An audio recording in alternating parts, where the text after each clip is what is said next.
Out Wrigley Field. It's a matchup of two first-place teams. Gio Gonzalez puts his sparkling 1.15 ERA on the line against the highest-scoring team in baseball.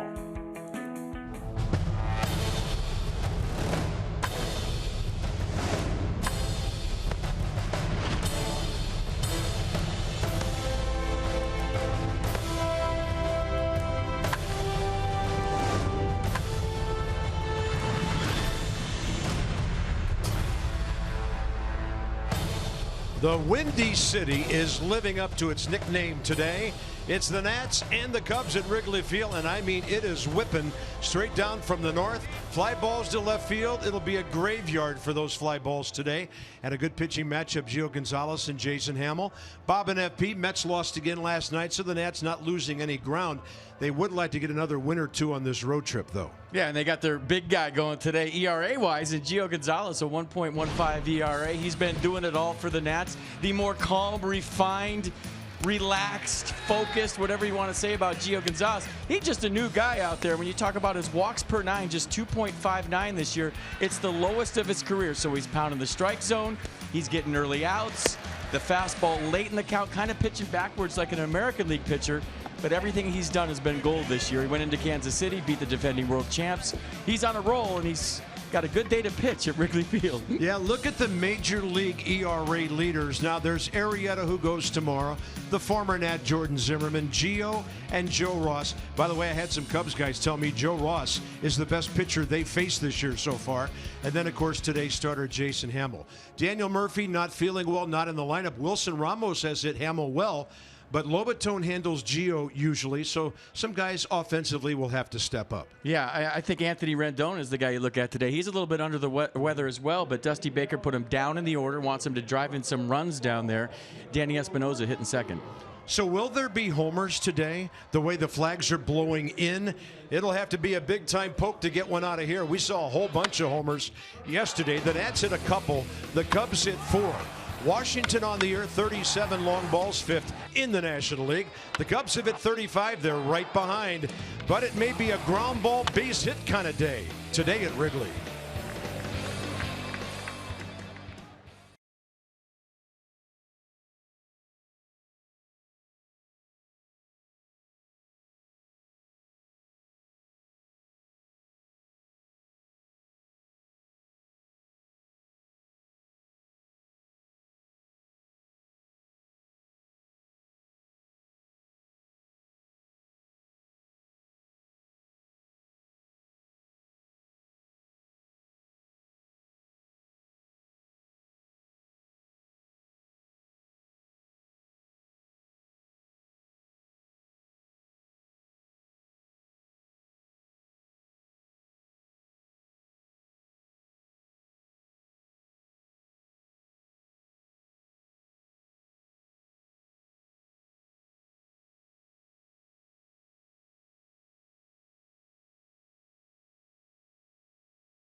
Nationals baseball on Masson, brought to you by PNC Bank, for the achiever in you, and by Ocean City, Maryland. Let us show you a good time in Ocean City, Maryland. Book now at ococean.com. Remarkably calm shot from the Masson yacht on Lake Michigan. Choppy waters out there. But Chip Winfield, our producer, at the remote controls, and everything's smooth here in Chicago. It is a sold-out Saturday afternoon, but I'm telling you, it is 55 and the wind is blowing in at 20 miles per hour. Humidity low, mostly clear skies, and we'll see how the Nats fare against Jason Hammel. Ben Revere back in the lineup. He's always done well against the Cubs. I talked to Ben this morning. He was pleased with his 3 pieces of contact out of 5 at bats yesterday, but he told me sometimes this game I hate it with as much passion as I love it when you're so unlucky. He had arguably 3 hits taken away yesterday. So if he's on base, the Nats might be able to do some things. Jason Hammel, 9-0 career in 11 starts against Washington. Yeah, fastball, slider, curveball changed the arsenal from Hammel. Last time out on the 4th, he had his 4th straight victory against Pittsburgh. 2 runs on 5 hits over 5, 3 strikeouts, 1 walk, 89 pitches, 54 for strikes.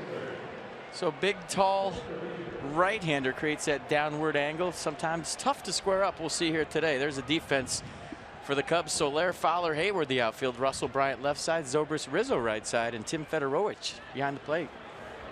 Yeah, Federowicz started the ball game here on Thursday. David Ross did some damage yesterday. Hammel's ready. It's 3:06 Central here in Chicago, and that's way outside. Ben Revere 0 for 5 yesterday. Still hunting his first base hit of the season. And that's in there. 5 years in the big leagues for Clint Fagan, the home plate umpire, DJ Rayburn, Vic Carapazza, and the crew chief. There's John Hirschbeck over there at third. Breaking ball drops in. 1-2. High strike zone early from Clint Fagan. Nats are hitting .241, 10th in the league, 7th in runs. Went off speed again, looked at his fingers and blew on him for warmth after he let go of that ball 2 pitch. And moisture on a windy day when it's cool like this. Pitchers trying to create that moisture on their hands to get a grip on the baseball. Revere to the second baseman, Ben Zobrist.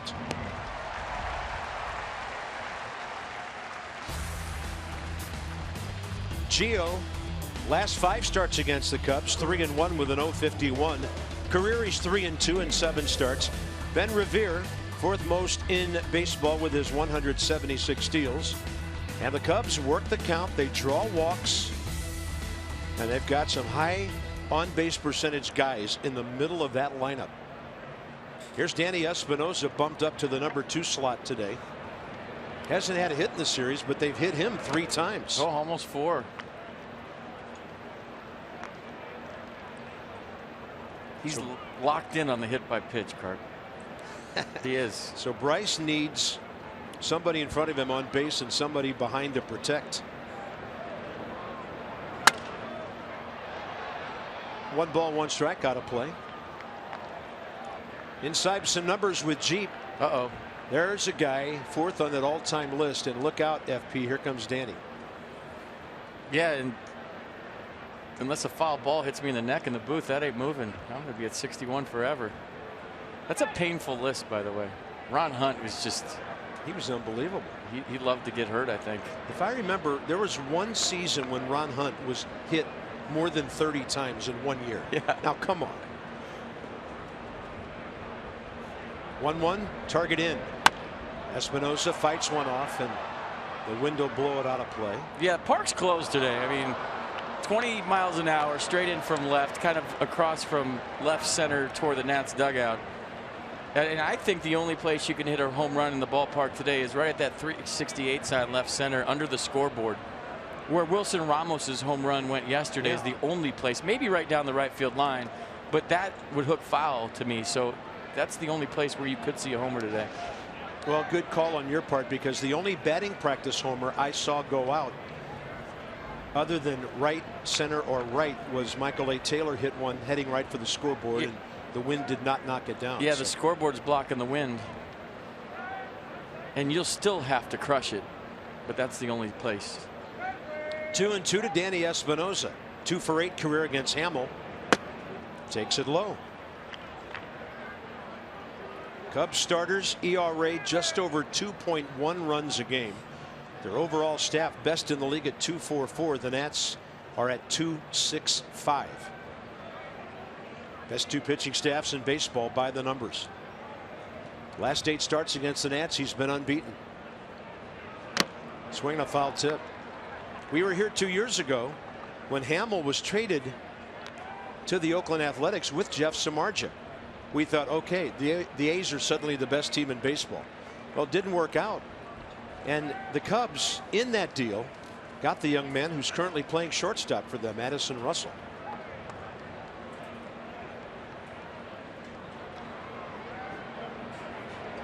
Three-two with 1 out. Espinosa into the air, into the wind. That's going to end up pretty short left center. And the center fielder Dexter Fowler calls off Jorge Soler. They're all going to be an adventure out there today. Even the home team having trouble with the first fly ball in this one. Got to keep your feet moving on a windy day at Wrigley, folks. You can't camp underneath anything because where do you think it's going to land is going to be about 5 or 10 yards away from that. So communication key, and keeping your feet moving key here today. Bryce wearing the shades today.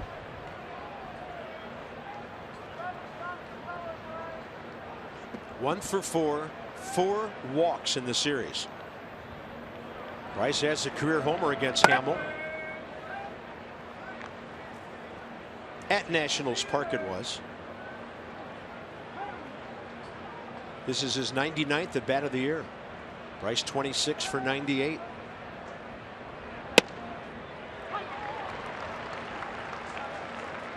And Hamill kind of rededicated himself this offseason after struggling last year with the Cubs. Had a bad hamstring, kind of pitched through it.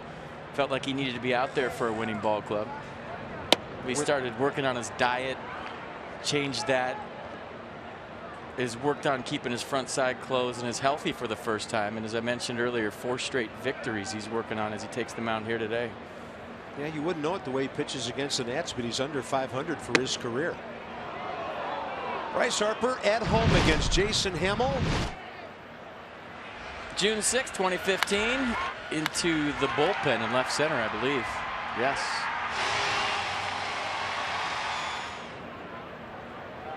Wilson Ramos hit 1 in that game. And now Bryce has been walked 5 times by the Cubs. So his on base percentage for the series is .600. Ryan Zimmerman 0 for 8 in Chicago will follow him. There's Joe Madden.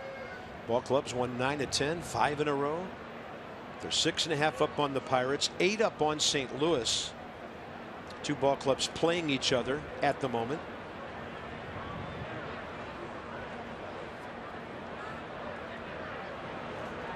Ryan, good numbers against Hamill. Career 11 hits. .314 batting average. A home run, 5 RBIs, a couple of walks.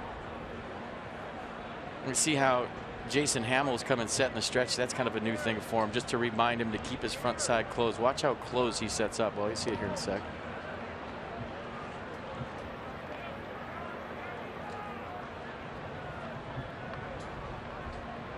Bryce 5 out of 7 stealing.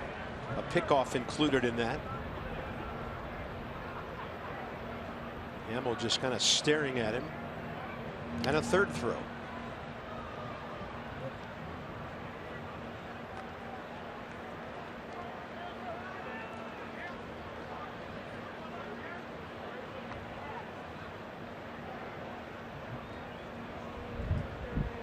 Harper aboard, 2 outs on the walk, top of the 1st.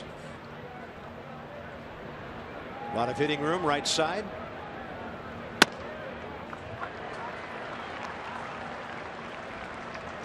Career 73 and 77, 4.42 ERA, 223rd start. Actually 2.24, including today now. Yeah, he went 10 and 7 in 31 starts for the Cubs, with a 3.74 ERA last year. Zimmerman gets off speed, ducks away from it, counts even. Remember the ball Ryan hit here a couple of years ago into the wind? Yes. Would have hit a house on Waveland Avenue. It was caught on the warning track. It was as windy as today. Yeah.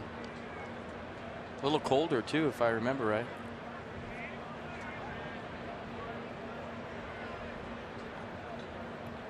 1-1 with 2 outs.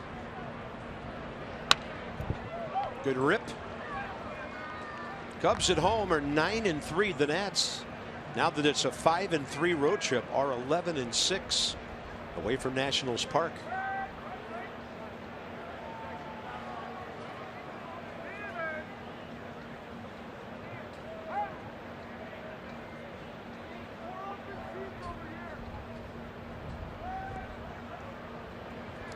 That one bounces, and a wild pitch that Fedorovich can't find sends Harper to second. Bryce will round the bag by about 20 feet as it took Fedorovich a while to find it. It took him a while to find it because it turned into a pinball machine back here. Watch the 55-foot curveball from Jason Hamill, and then it hits the bricks over here, then bounces over there. Tilt. Yeah, no straight bounces off the backstop here. Zimmerman looking for RBI number 10. Bryce got a huge lead at second. I mean, huge. He was a good, I don't know, 25 feet off the base. Yeah, Zobrist about 30 feet away, the second baseman. Shortstop Russell farther than that. That's when I think it's okay to steal third with 2 outs. If they're not going to pay attention to you and you can create a hole maybe by stealing, meaning the third baseman has to move to cover, why not? 3-2 with 2 outs. Worth on deck.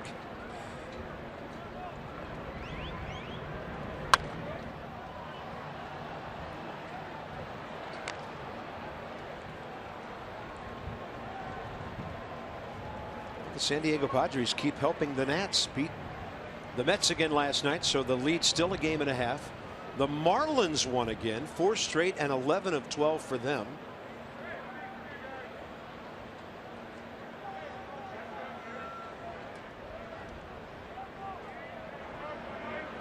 Zimmerman reaching to pull it. Bryce tries to run a screen in front of Addison Russell, who throws out Zimmerman. A walk and a wild pitch, and now Gio goes to work in Chicago.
Major leagues in runs with 172, and their plus on the run side is now 98. Dexter Fowler, he's hit Gio well. 6 hits, a homer, a couple of RBIs, a walk.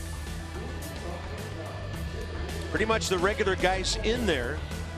Although Tommy La Stella, who has hurt the Nats in this series, 5 for 8 with a homer, 2 RBIs, not in the lineup today. So Gio, 8th career start against Chicago. Good ERA, 2.47.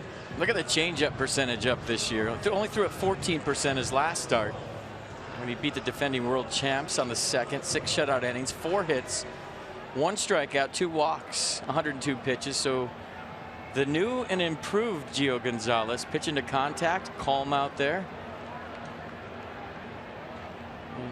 a great start to his season, off to his best start in terms of ERA at a 1.15. Dexter Fowler, 7th in the league at .337 and first in on base percentage, .455. Fouls the first one off. He has a hit and an RBI, 1 for 6 in the series. Anthony Rendon even with the bag at third. That ball hooking to left. Here comes Worth. Jason grabs it eye high for the first down. How about a Coons.com scouting report for you? It's elementary. Keep the ball in the yard when blowing. Gio's been good at that. 0.29 home run per 9 innings. Keep calm and roll some grounders. On the road, 51% of the hitters that Gio's faced this year have hit a ground ball. And get Babe Zobrist out. He has been unbelievable in this series. Jorge Soler hitting behind him. I would imagine they would go after him if given the chance. FP with our Coons.com scouting report. Over 2 million vehicles sold and counting.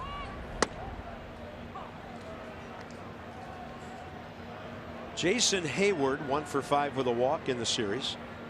7 for 31 career against Gio. Pumping strikes early. Saw the stat for Gio today. Last year, batting average balls in play 341. This year, batting average balls in play 233. Wow. Big difference. Huge. Small sample size, but heck of a trend. It's a nice trend. 26 strikeouts, 9 walks in 31 1/3 coming in. Less hittable. Only 22 hits in those 31+ innings. Been 7.5 strikeouts per 9, which is the lowest of his career, but who cares? Right. Different guy.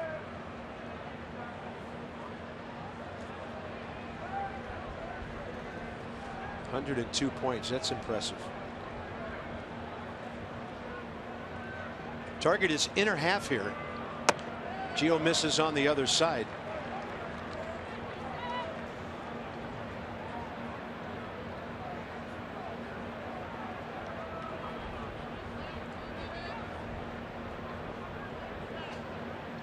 Lobaton moves over there again. He got it in there that time, and Hayward fouled it straight back.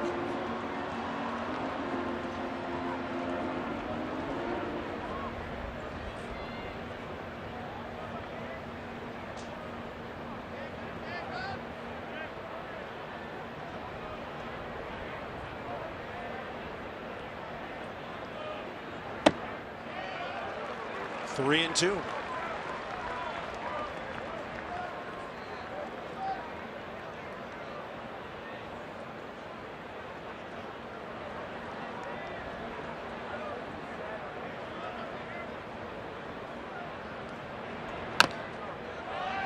And if you're wondering where Massendan is on the Coons.com report, it's not that, you know, he didn't make it home last night or we lost him in Chicago.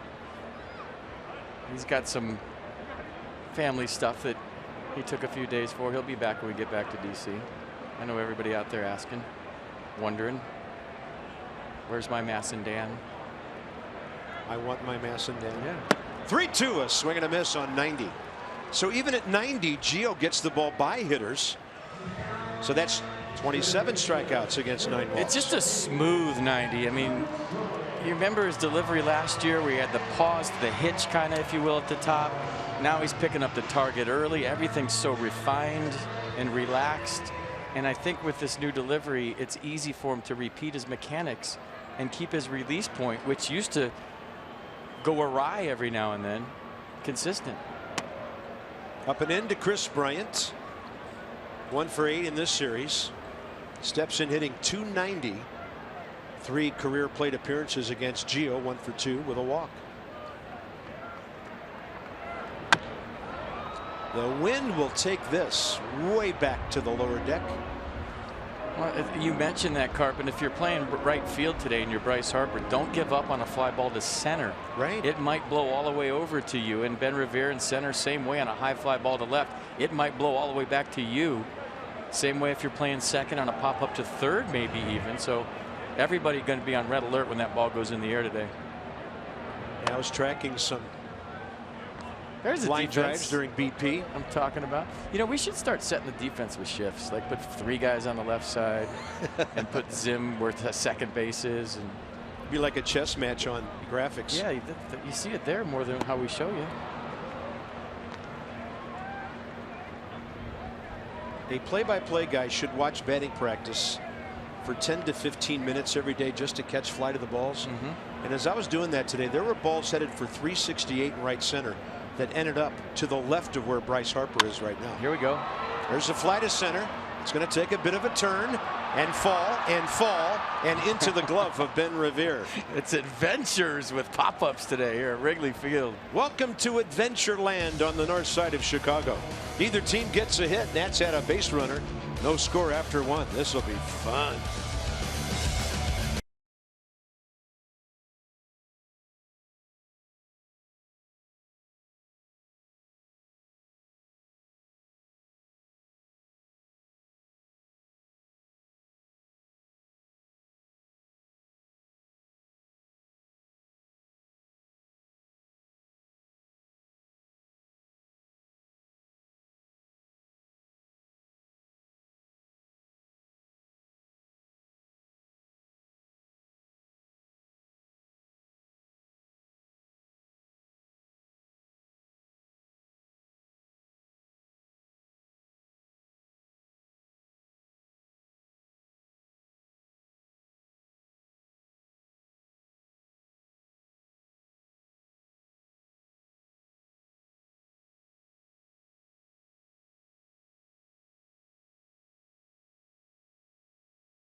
Out 8 games, 310 average. You know, he's from the Midwest, Springfield, Illinois guy. Makes sense, but he's been like Jimmy Fallon in this series. He's coming on late. Last at bat, first game, gone, home run.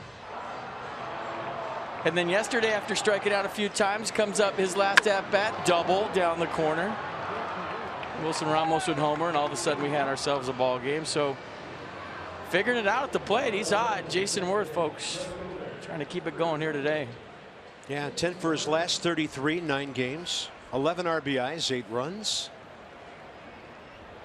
2 for 8, homer, 4 RBIs this series. And against Hamill, career 3 for 4, or rather 3 for 12 with a walk and a home run.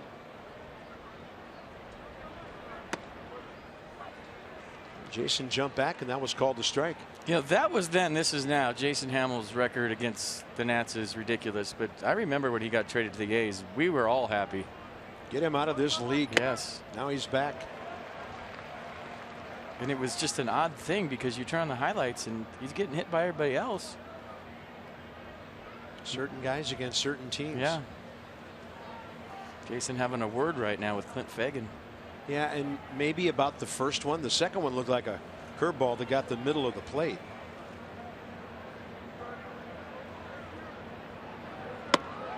So he had to swing, right? First K for Hamill. Anthony Rendon, 1 for 8, a home run. Second batter up yesterday. Watch where this pitch is. I mean, just pulls his hands in nice. And yesterday when the wind was blowing out and it was warm, Anthony Rendon took advantage. Today, just total polar opposite. Polar being the key word.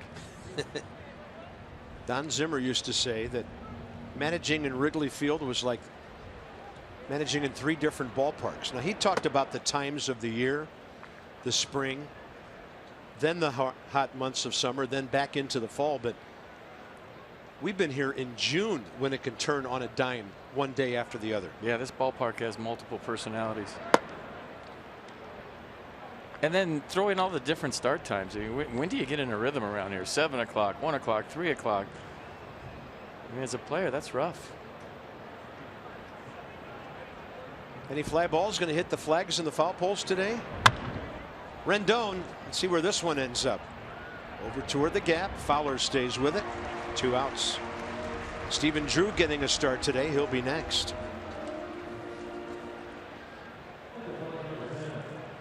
You've mentioned this before about Stephen getting used to a new role. Pretty much an everyday guy throughout his career. He's 3 for 30 with a home run. He had 383 at bats for the Yankees last year.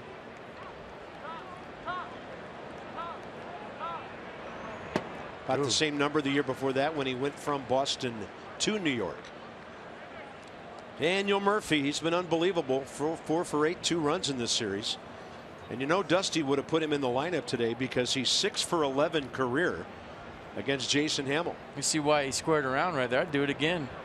Why not? I mean, if they're going to play you like that and you have a free hit, if you bunt the living daylights out of a ball as hard as you can to third, it's all you have to do is get it past the pitcher. Crush a bunt to third and you're walking into first. That one hit off the plate and went straight back. I think he heard me. Did you hear me? He crushed it straight down. Well, there's one way to get teams out of this. I mean, a guy like Harper, he's not going to shorten up too much. Bryce has stolen a few hits there, but when you're in a bit of a slump and not playing every day, take hits any way you can. You won't with 2 strikes. He will chop it foul to stay alive. And just the elements today. I mean, you're not doing that if the wind's blowing out.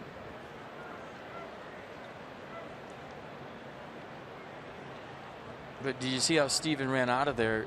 If you're going to bunt for a hit there, there's no need to run out of the box. Almost like a sacrifice. Square around early, bunt it hard, and then run to first. That's a busted bat. This is the shortstop Russell coming to get it. Actually, that's Chris Bryant. I think it might have been Zobrist. Zobrist. Yeah, they had Bryant. This is interesting what the Cubs did there.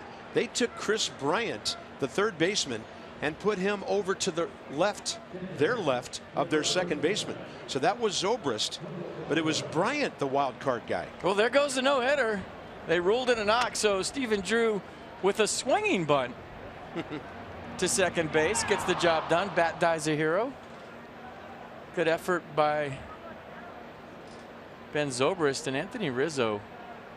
That's a tough play for him. It's such a close throw. You don't have time to react as a first baseman right there. So we'll keep an eye on that, as the third baseman Chris Bryant was the guy they had in right field on the shift. We'll see if Jose Lobaton can turn over the batting order here.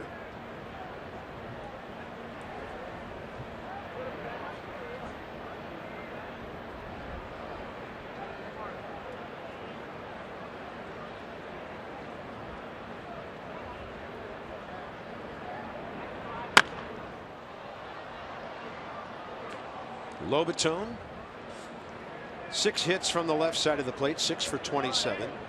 Hitting a .182 overall with 3 RBIs. I'll take that blanket up here, sir. Is he selling blankets? Sir, we'll take 2 in the booth, please. Bob's buying.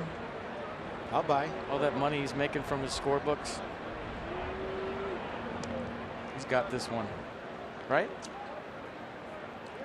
For those of you, you're making like $27 million a year on those things. Yeah, but the taxes are killing. and the printing costs. Ink's expensive. It is.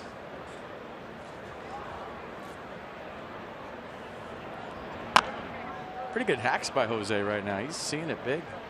And by the way, when some of you come to the ball game next Friday, we'll have a little thing out at the team store to sign some score books, and if you want to buy one, shameless. I'll give a free picture of FP inside the front cover. Shameless plug. I thought I'd beat the ball club to it. 1-2 with 2 outs. I know there's yoga in the outfield soon. I've heard that a few times. Jose Lobaton in the number 8 spot, hanging tough. Jason Hamill, who walked Harper, threw 24 pitches in the first inning. Now with Drew getting aboard and Lobaton battling, the next pitch will be number 40 of the game. It's kind of interesting about Hamill. He has not pitched beyond 6 innings in any of his starts. 5+ his last time out. It's in the dirt. Good take by Jose. Talking to the Cubs, that's kind of Joe Maddon's plan with him. You know, even with a good taste in his mouth, he get 5 or 6 out of him. That's kind of the game plan every time he takes the mound. High pitch count guy you see right now. He's going deep into counts.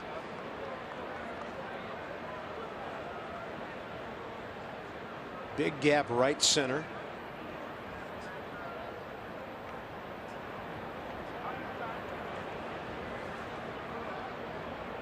Target outside edge. That's low. Drew a little delayed in seeing the ball. There's a lot of traffic. Batter, catcher, and umpire there. And he couldn't spot it quickly enough to go. What do you got a no baseball hat in the dugout? I'm kind of old school. I'm a big Joe Maddon fan, as you could probably tell the last couple days. But I don't know. I think you should wear a baseball hat in the dugout. Don't you? Yeah. I mean, I thought that was George Hallis when we took that shot first time. 3-2. Now Drew's running. And Lobaton takes one upstairs. And the Cubs catcher, Fedorovich, was dancing toward the third base dugout. 2 on, 2 out. Nissan will track it. But you saw Fedorovich, right? Wow. Run back fastball. Clearly not in the Nissan box. Not even close. Good eye. Here's Gio. People say I'm a homer. Come on. 1 for 6 with an RBI on the year.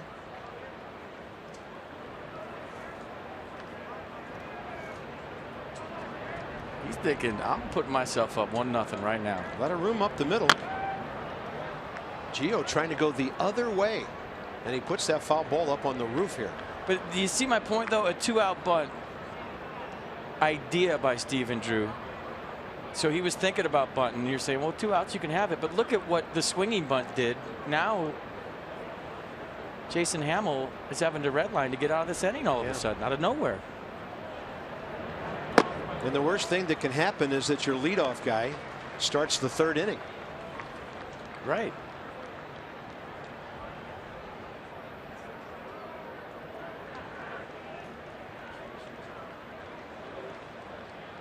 Oh, 2 to Gio. Can't get that breaking ball, but the Nats will make Hamill work long and hard through 2 scoreless innings.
Is back. Catch the game between Nats and Tigers on Tuesday, May 10th.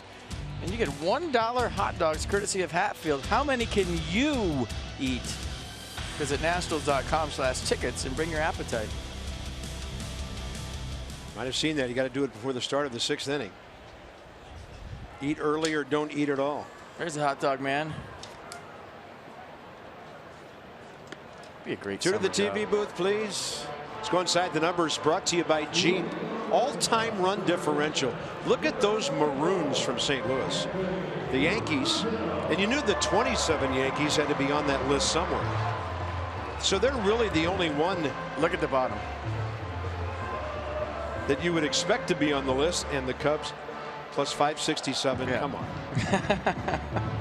They're going to score 1 million more runs than they give up this year, I think. Well, what do they do when it gets really warm and stays that way for entire homestands here at Wrigley Field? They're going to come down to earth, trust me. They got a good ball club, but they have some guys in their starting rotation, I feel like, that, you know, water always finds its level kind of a thing. There's Rizzo.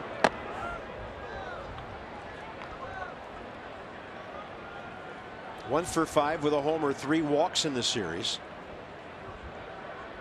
I'll give you his career numbers against Gio after this at bat. There has been 1 base on balls, and that's a heater in there. 1 ball, 1 strike. Rizzo at .257, but his on base percentage is .409. Same number of homers as Bryce. A couple of more RBIs. He tied for the league lead with Nolan Arenado. He crushed left-handers last year, Carpet. This year, just 3 for 27, 111. Last year, tons of success against lefties. He was raking them.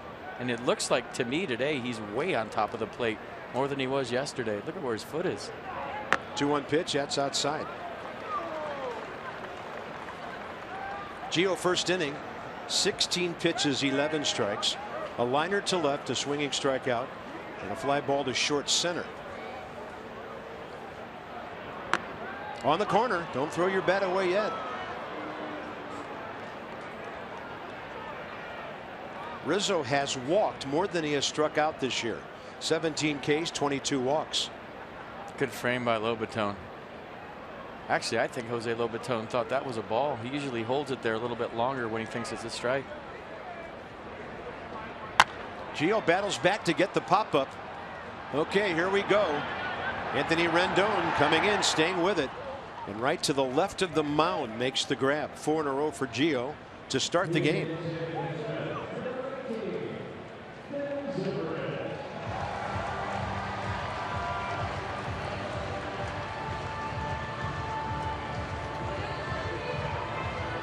Check out the series. 4 for 6, 3 homers, 2 walks, 8 RBI, 4 runs. And when the Cubs win, he plays well. So before the Nats came to town, Ben Zobrist was 3 for 20. 2 for 6 career with a walk against Gio. Oh, by the way, Rizzo now 1 for 15 career against Gio Gonzalez. Watch these numbers. I mean, he goes, Cubs go, right? 347 when they win and 045 when they lose. Gio off speed, 2-1.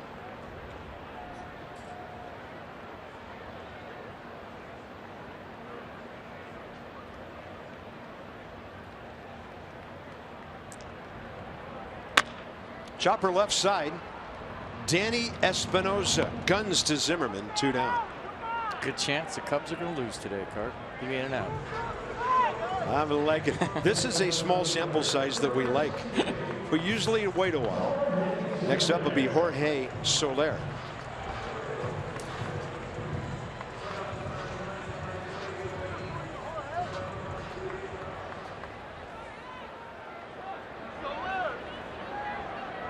First career at bat against Gio in this series, 0 for 1 with a walk. That's a bouncer. Gio had him reaching. Danny Espinosa again. Gio keeping the ball on the infield. 6 in a row to start the game. Top of the order straight ahead.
Wrigley Field. I see some red people. They're all over the place. Nats fans traveling well to see this series this weekend. You can eat well at Papa John's. When the Nats win, everyone wins all season long. When the Nats win and score 7 or more runs, you get 50% off regular menu prices. Online orders at papajohns.com by entering promo code NATS50. Better ingredients, better pizza. Papa John's, official pizza of your Washington Nationals.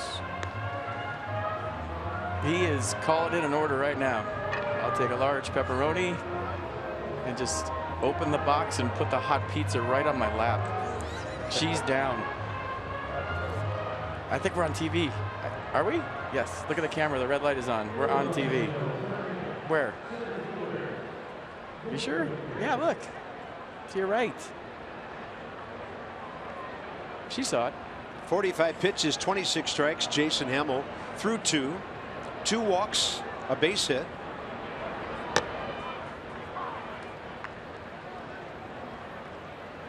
It's a good idea by Ben Revere. Chris Bryant has had issues throwing on bunts this year. He's playing way in, but. And Revere has his first hit as an Nat. It'll get deep into that corner. He's thinking 3 until Hayward stops him. And Jason Hayward got to that ball, picked it up in a hurry. And Ben Revere checks in with that first knock. There goes his no-hitter. Ben Revere, first hit as a Washington National. Nice play by Jason Hayward, by the way. That's a guy that hasn't played too many home games in this ballpark in right field, but he's as good as anybody. And then you're just wondering, if he bobbles this, it's a triple. Yeah. He fields it clean, it's a double. But a nice swing by Ben Revere. Here's Danny Espinosa.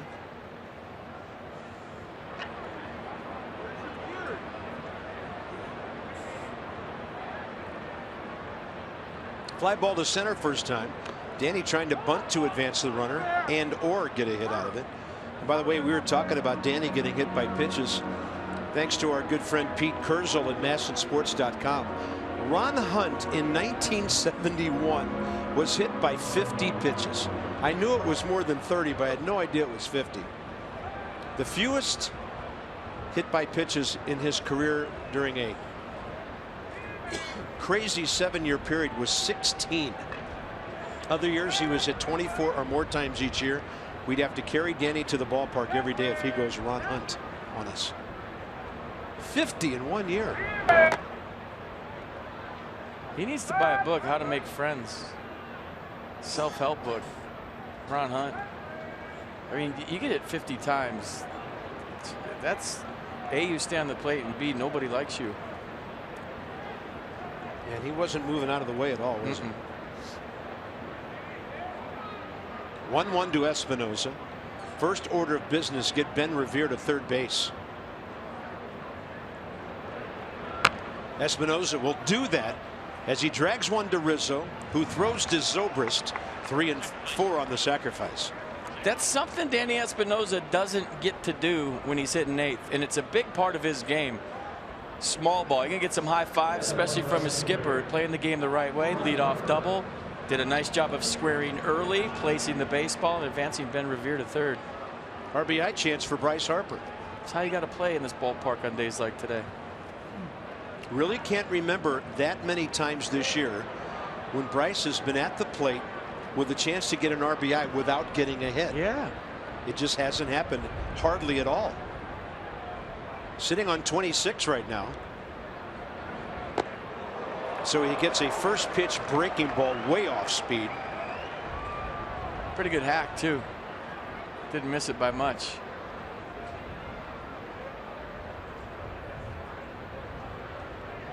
One career RBI against Hamill. That was on that homer we showed you. 2 for 14.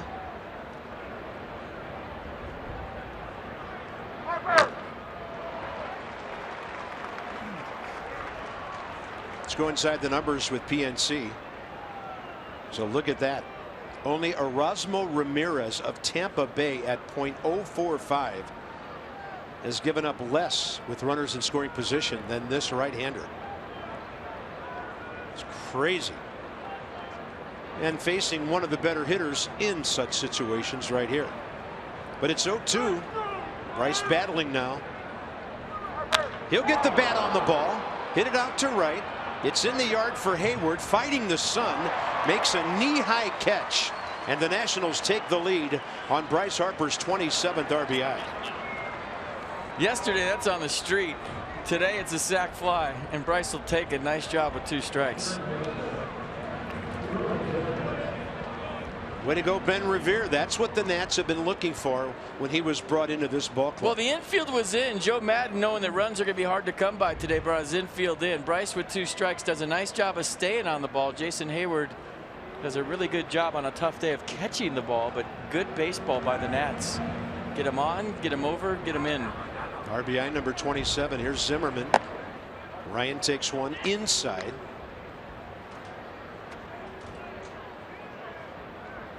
The Nats have wasted a whole bunch of leadoff doubles by Daniel Murphy this year. They did not waste that one by Ben Revere. That's big. 1-0. Zimmerman high in the air right side. Out goes Zobrist. In comes Hayward. And it looked like Jason Hayward was very happy to let Ben Zobrist handle that one. Double sacrifice fly ball. 1-0 Nats.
MVP sac fly. I tell you, on a windy day, 2 strikes, nicely done. Bryce Harper MVP bobblehead coming up May 11th, presented by SAIC.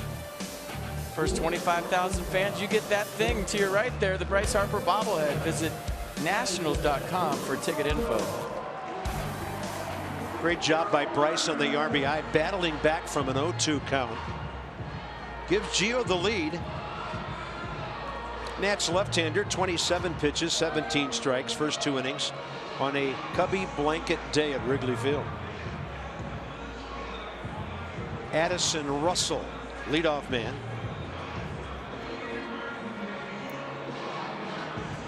He was traded here with pitcher Dan Straley and outfielder Billy McKinney for Jeff Samardzija and Jason Hamill. July 5th, 2014, when the Nationals were in Chi-Town. Russell, Fedorovich, Hamill, bottom of the 3rd.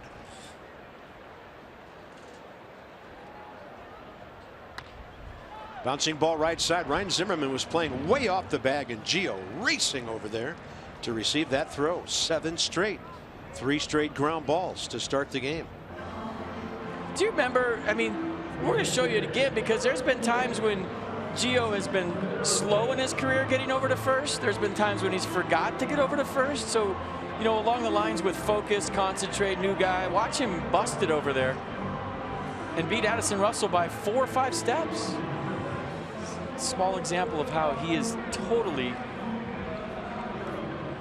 reinvented himself as a pitcher this year. And a visit from his guru, Anthony Rondeno, after that play. You know, he's from Hialeah. They know a little about racing down there. Racing kind of day today. It is. You better be moving here to stay warm, and they'll be moving in Louisville shortly. There's a horse called Exaggerator that I like just because that's me. take him. Winner or nag, we'll find out. Here's Tim Federowicz, 0 for 4 here Thursday. 2 for 12 in 4 games so far. So I talked to John Smoltz before the game, and I said, Gio Gonzalez is a different guy. He reminds me of one of your teammates, Tom Glavine. And his eyes opened up like, really? I said, yeah, you'll see. He's just smoothed out his delivery. He's not a guy that throws 95 anymore. He's pitching away. He's using his changeup. He's getting ground balls. He's frustrating hitters just like Tom Glavine used to do. So I know it's high praise in comparison to a Hall of Famer, but John Smoltz, I'm interested to hear what he thinks after the game. Yeah. Guys from Fox are here today. He's working with Joe Buck. Low and inside. 2-2 to the Cubs catcher batting 8th with Hamill. A pretty good hitting pitcher on deck.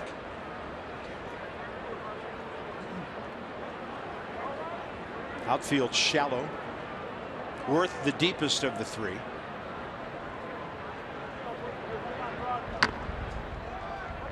Just look at the uncomfortable swings you're seeing from Cubs hitters. I don't think, has there been a ball in the barrel yet? Maybe Dexter Fowler's to Jason Worth. Probably the only one.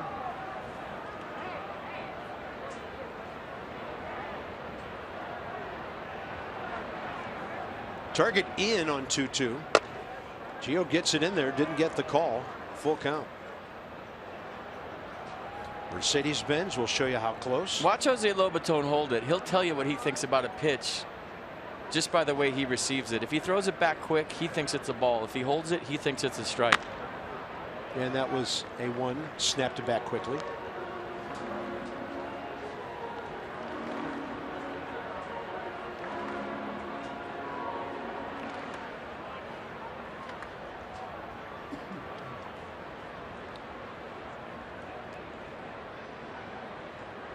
Payoff pitch with 1 out. Gio throws a strike and Federowicz fouls it away. Anything to Bryce's left, you don't have to move. See it. It's like when you hit that slice off the tee, Carp. Same way. No, I'm more of a snap hook guy. At least you're honest. I'll pump one to the right side just to be honest every once in a while. Woods are full of long hitters. 3-2. That's a good swing. And Federowicz, the number 8 hitter, has the first Cubs hit of the day, giving Hamill a chance to sacrifice him to scoring position in a 1-0 game. Yeah, I think that was off the end a little bit. Had a weird sound. See where the contact point was. Yeah, right off the end. Yeah. That didn't feel good on his hands, but it will feel good in the scorebook in the morning. Hamill, 34 career sacrifices. Chops that one straight down.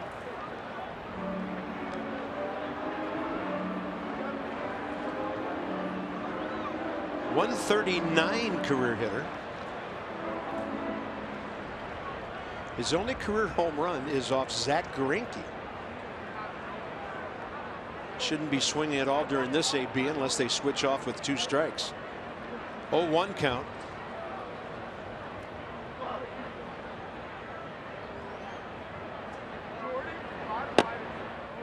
He checked and it was a ball. 4 o'clock in the Windy City. No DK today, just BCFP. Dan has today and tomorrow off. We'll see him. The Masson crew will be back at full strength to take on those Tigers Monday night. We lost a lot of good men out there last night, Bob. Last night? It was a day game. So let's talk about Dan not being here. Okay. Okay.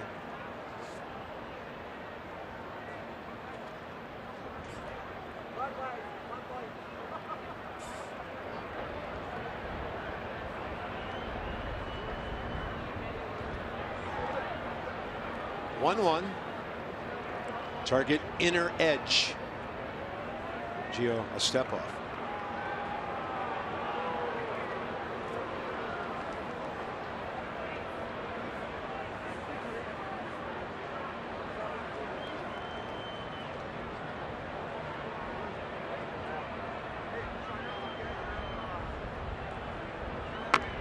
Hamill lays down a beauty. Gio to Drew, 1-4 on the sacrifice.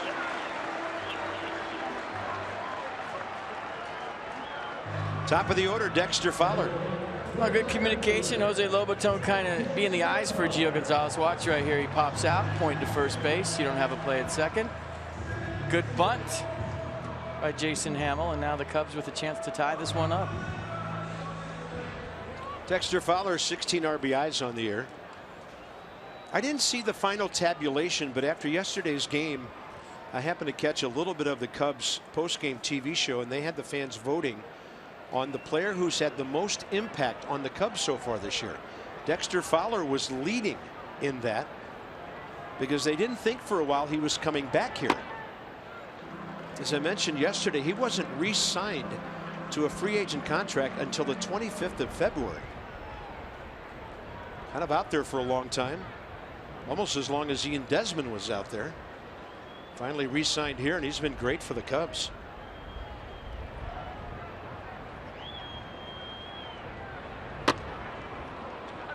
Boy, that 90 really looked faster than that, didn't it?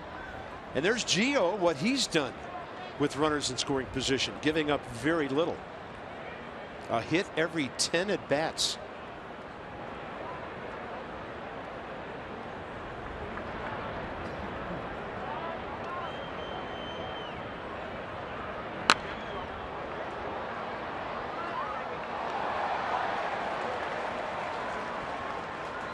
Dexter Fowler now 30 years of age.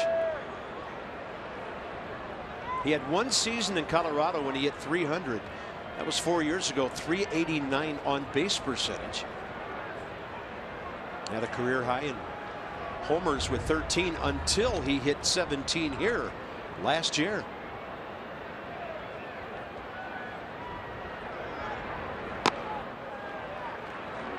He had 10 postseason hits for the Cubs, including a 3-for-4 in the wild card game.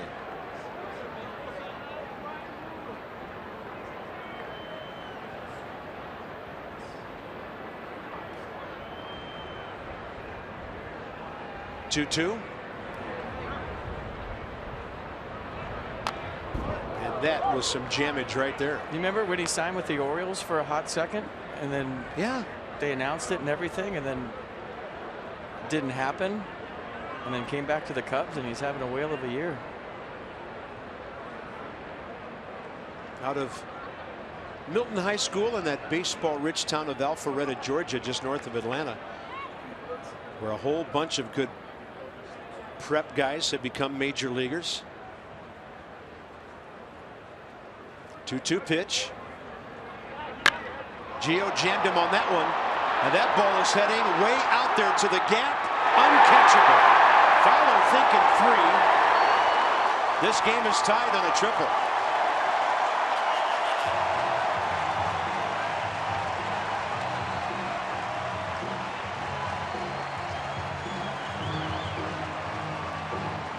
Well, there's no way Ben Revere was getting this because it was tailing away. You see the inside-out swing. Not a bad pitch from Gio Gonzalez. Down and in, and Dexter Fowler goes the other way and kind of rides the wind in the sense that that was right to Ben Revere, but with the inside-out rotation caused by the inside-out swing, that kept going away from Revere. He just kept running. The ball kept going a different direction, and Fowler finds himself on third after tying the ball game up. Fowler's 17th RBI. On his second triple of the year. There's Jason Hayward. Fastball right in there from Gio.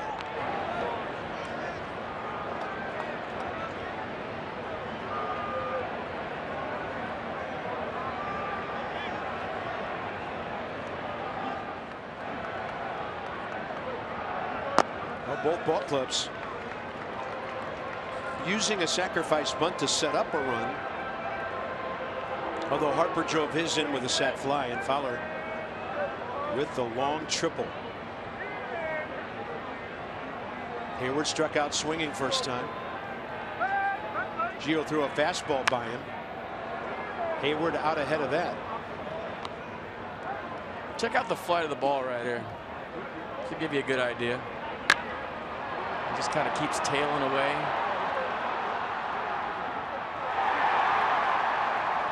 Pretty good swing by Dexter Fowler. That was not a bad pitch by Gio.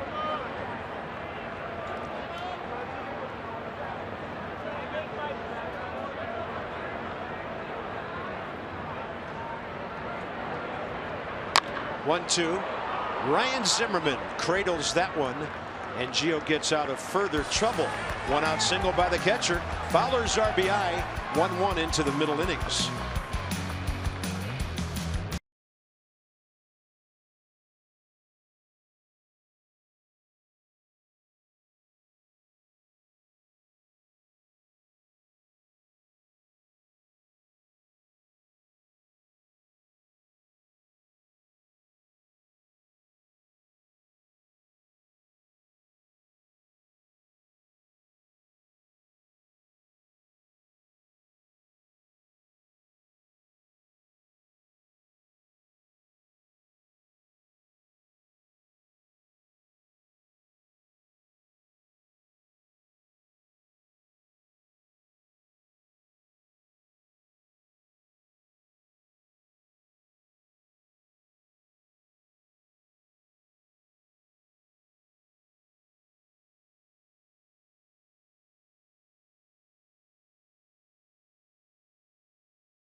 Time for some Geico highlights. Check out the third inning. Ben Revere's first knock is a Nat, double down the corner, so get him on.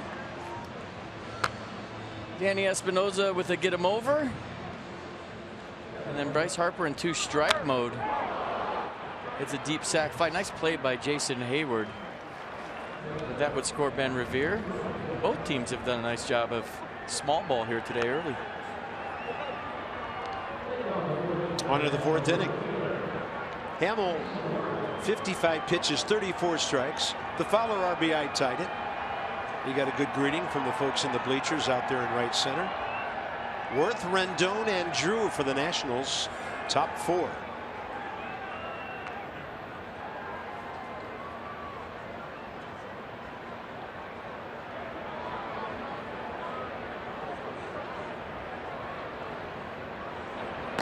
Front door slider.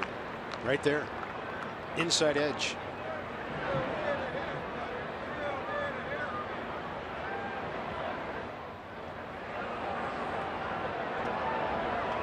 And they got a fastball.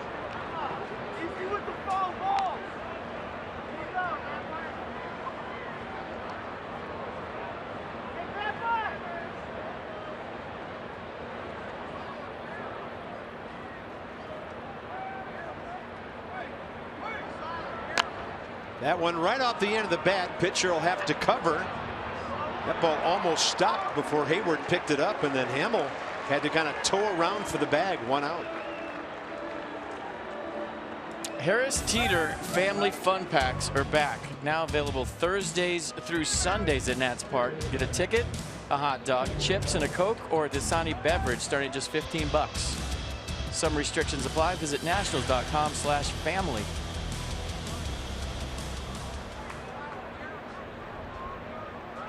Anthony Rendon, fly ball to center first time. 1 for 9 in the series. With a base on balls. 2 for 10 career against the 33-year-old right-hander Jason Hamill.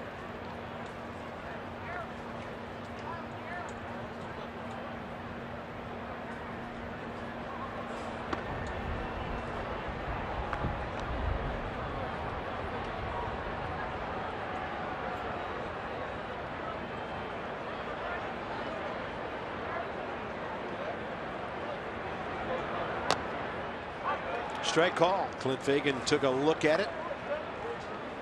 for a moment made the call. Nissan will track it. I like Anthony Rendon lower in the lineup today. Dusty Baker saying that with the absence of Daniel Murphy, if you missed it, is under the weather. He wanted to go with Rendon in a more powerful spot, so to speak, to drive in runs if the opportunity presents itself. So Murph not feeling good today. 4 hits yesterday.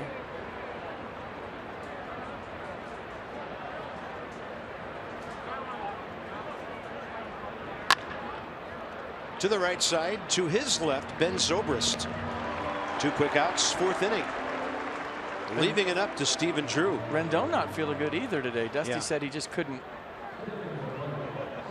give both the guys a day off today.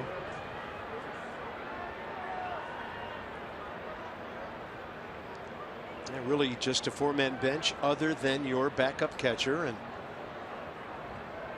Clint Robinson, first baseman or pinch hitter. Taylor and Heisey outfielders. Shift is on for Stephen Drew. And again, they take their 3rd baseman, Chris Bryant, and put him in right field. Addison Russell, the shortstop, stays home on the left side. Well, he played right field on Friday or Thursday. Yeah, he's played quite a bit of outfield, Bryant. They had him in left for game 2.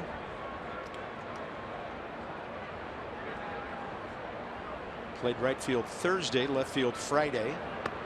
And Drew, uncertain swing on an off-speed pitch, way low.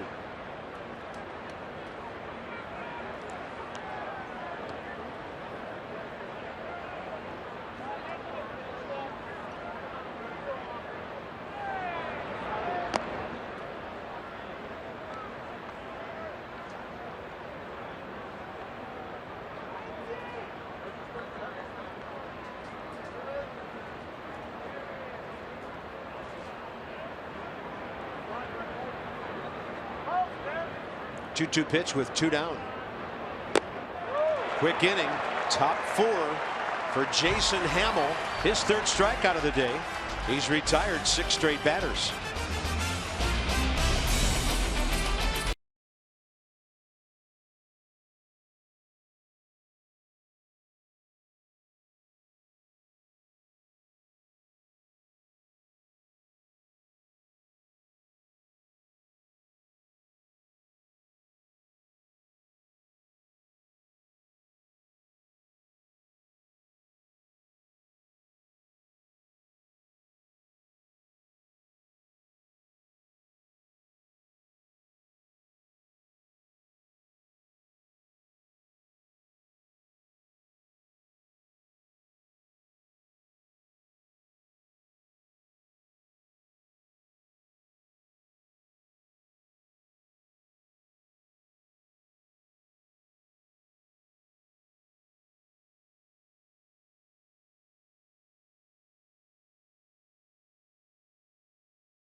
Inning of Nationals baseball brought to you by the RAV4 Hybrid.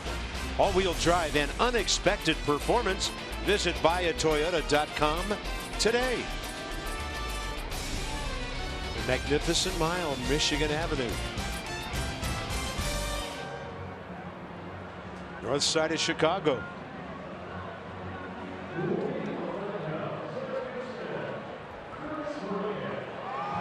And here at Wrigley Field, it's 1-1 after 3.5.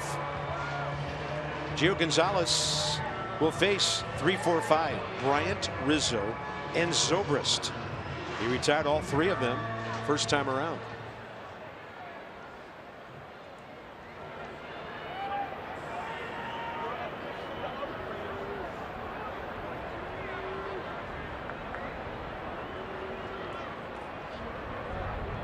Big curveball. Up, but in the zone, strike one. Bryant, an adventurous high fly ball dude. Ben Revere in center, first time up. Shift is on. And Gio has really shown some good breaking stuff to some of the Cubs' right-handed batters.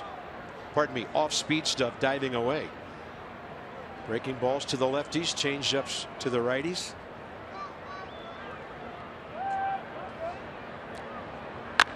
And that ball is crushed.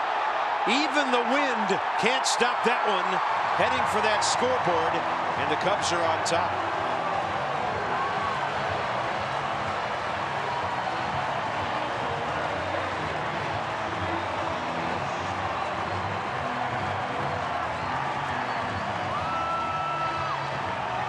Well, that's the direction you thought a hitter would have a chance today, in a couple of off-speed pitches, and it looked like he was hunting the fastball the whole at-bat, right? Takes a first pitch curveball, swings through a second pitch change, and then gets a fastball with 2 strikes.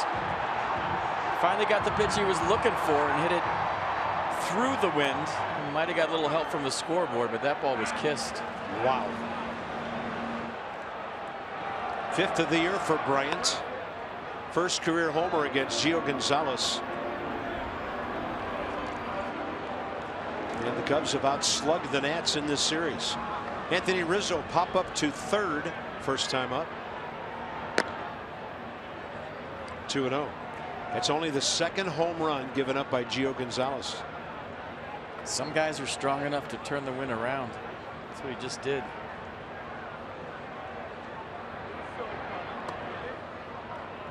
Strike one to Rizzo.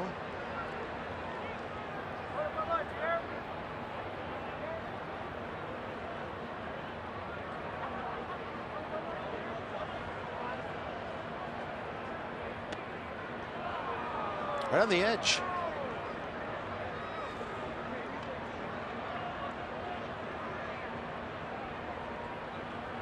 Pitch count getting up there for Gio. Here comes number 59. Breaking ball that Anthony Rizzo was out in front of.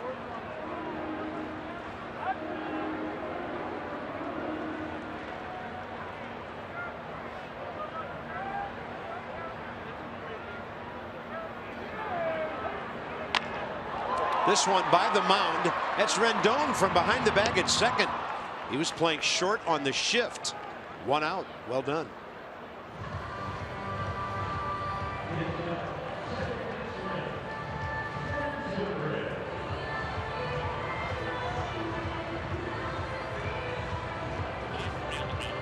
Coffee kind of day.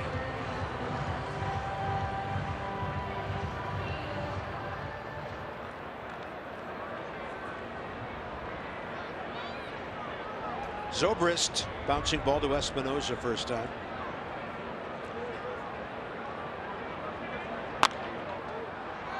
It's a refill your coffee kind of day because it's getting cold quick. It's a thermostat, yeah, not just a cup. Good call.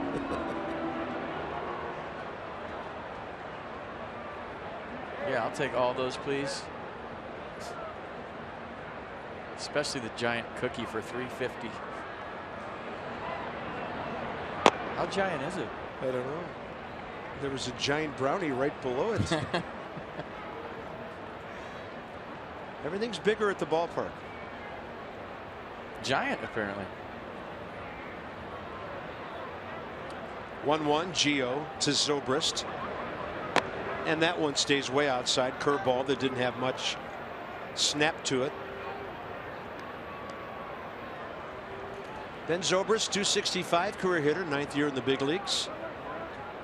268 for Oakland last year. They traded him to Kansas City, and down the stretch he had 284. That ball had some carry to it. Might have left the premises yesterday. Bryce in front of the track, 2 down. Next 5 games, 4 of them at home. Arrieta, Roark tomorrow here in Chicago. Then the Tigers are in for 3 night games. Off day Thursday, and the red hot Miami Marlins will be back in Nationals Park next weekend. Not a very long homestand. But this has been a long road trip. Game 9 out of 10 today. And there's Tanner, he of Wilmington, Illinois. We're going to shut down the city tomorrow, and they'll all be here. Going up against Jake Arrieta. Yeah. Jorge Soler, ground ball to short first time. Gio just missing. Pretty good looking changeup that just faded outside. 1-1.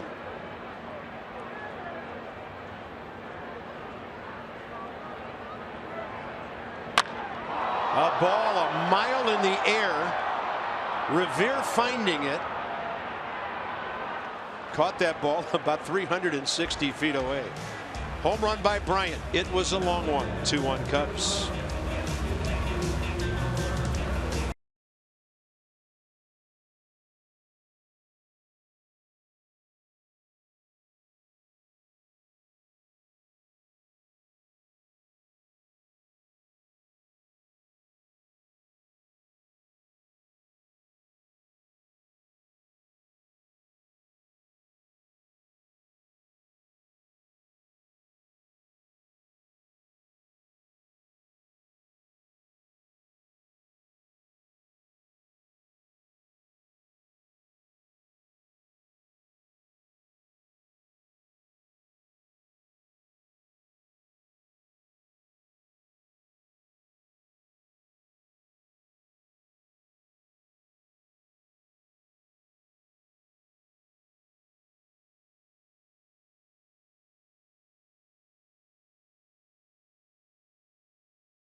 They have an RBI triple and a home run.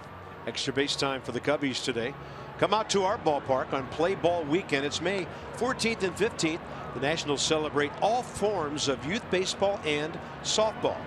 To find out more about Play Ball Weekend activities and to get your tickets, visit nationals.com/tickets. Yeah, part of the next homestand 1 week from today. Dusty talking to Gio between innings. Maybe telling him, hey, he didn't hit your curveball or your changeup. You tried to sneak a fastball by him. He was showing you that he was sitting on the fastball. Maybe. Who knows what they're talking about? Could be. Gio 67 pitches, 45 strikes. Jose Lobaton facing Jason Hamill, who's thrown 68 pitches, 43 strikes. Lobaton walked first time up.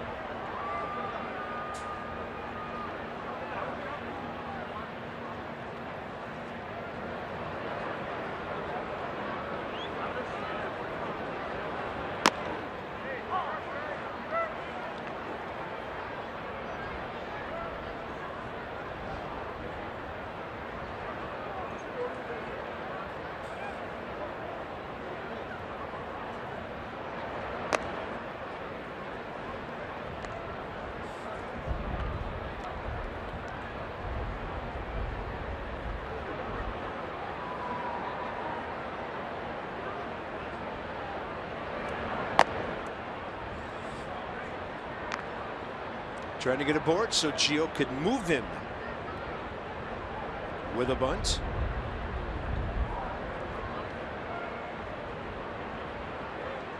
We'll play him straight up on the infield. Lobaton takes ball 3.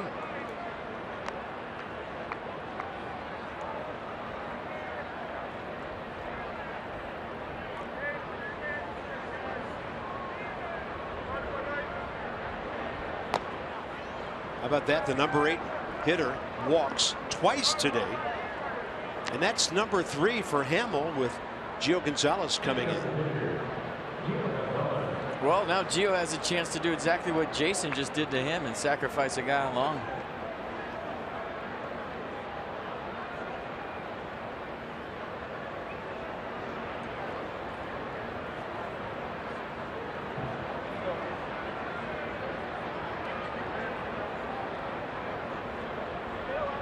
way, Gio has a career hit against Hamill. This is not a swing situation. Kind of took a stab at that one. Boy, did you see how close Chris Bryant and Anthony Rizzo were to Gio right there? I mean, there's not a lot of room for him to advance Lobaton with the bunt. You might see him pull it back right here if they crash that hard again. Jason Hamill was the guy furthest away from Gio, actually. They're coming hard.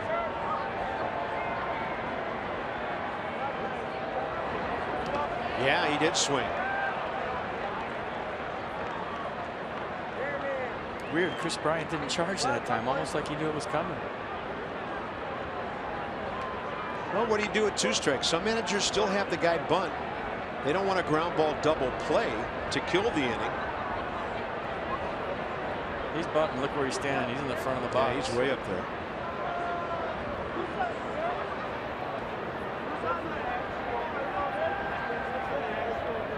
Not showing early. Now he does. Takes the pitch. Fedorovich scrambles to keep Jose Lobaton at first base.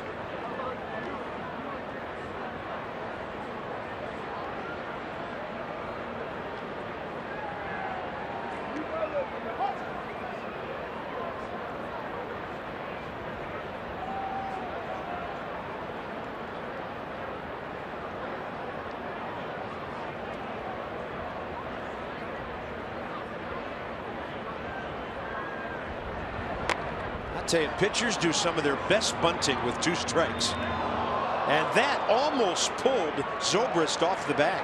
So Gio converts, and the tying run's at second base, 1 out. Oh, nice job.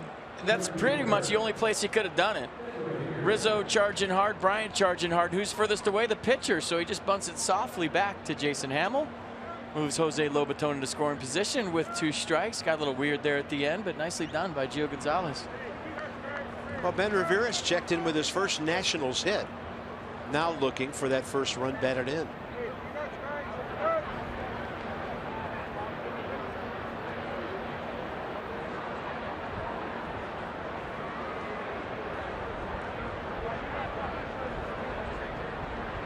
Has pulled it twice, a ground ball to the second baseman, and a clean line drive into the right field corner. He did stop, ball 1.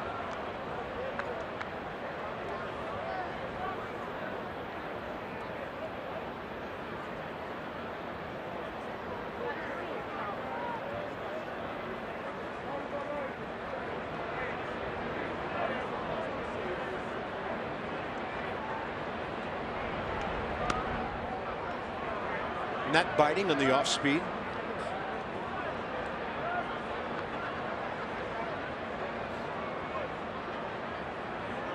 Pitch number 80 coming. Yeah. His only quick inning, the 1, 2, 3, 4th, when he threw 13 pitches. And Revere takes another one, ball 3. Yeah, he's pitching around him to get to Danny Espinosa.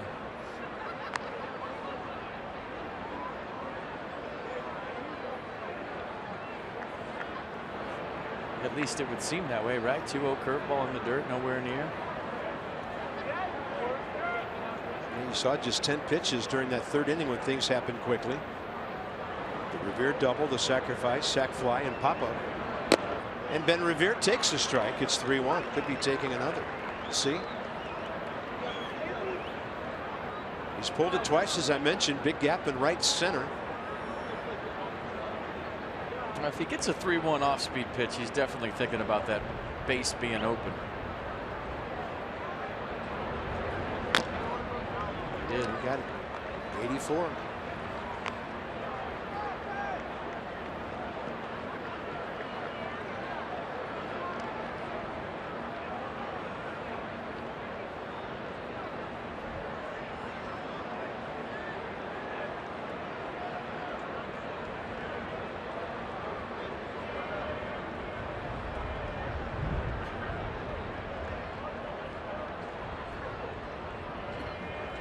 Payoff pitch with 1 out.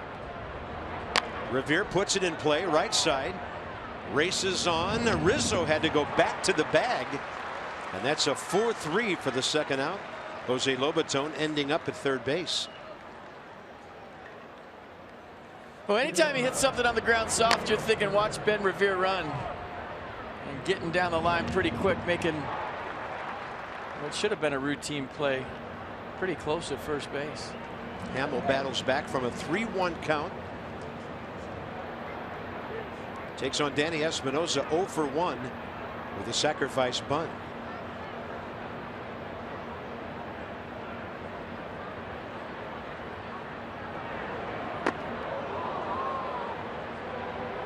Boy, they love to move his feet.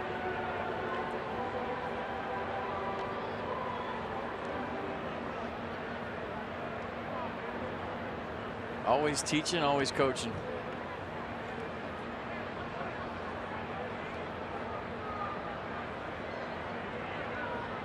RBI man on deck.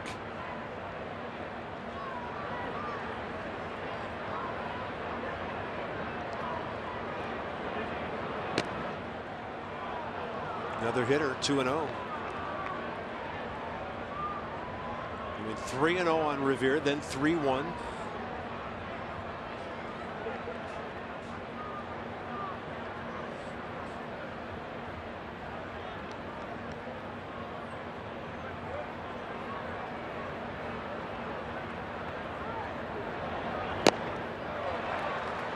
Was a pretty good 2-0 hack.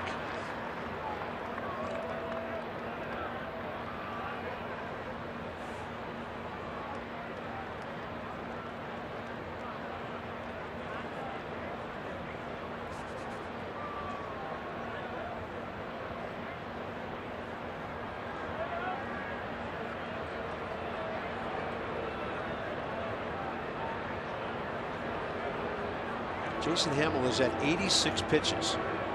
Kind of keeping an eye on that. He's gone 89, 88, 84, 96, and then 89 last time out when he went 5 innings at Pittsburgh. Let's get another base runner here. He could be close to the end of the line.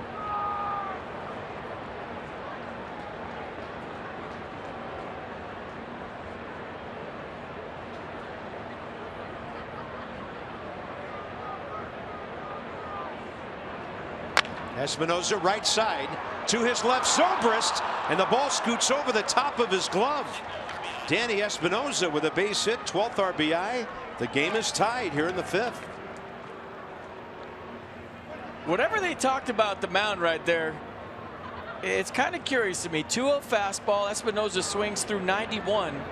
Maybe a little late on it. So what does he do? 2-1. He throws a slider, and Espinosa catches it out front, hits it through the hole, and ties the game up.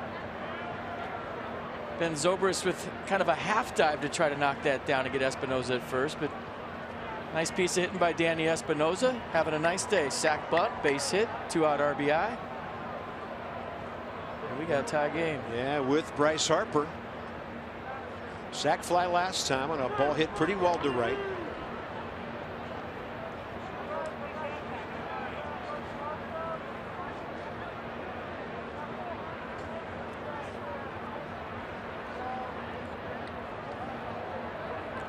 Play Bryce to pull on the infield, but no shift really.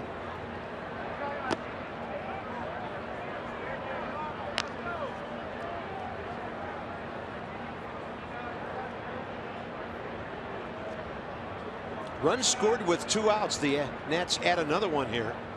Only the Rays and the Royals with more. It's all brought to you by Jeep.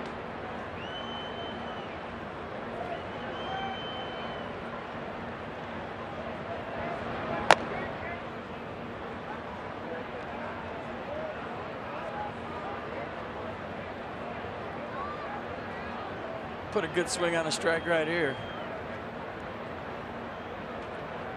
And he's a guy that can turn around the wind. Oh, yeah.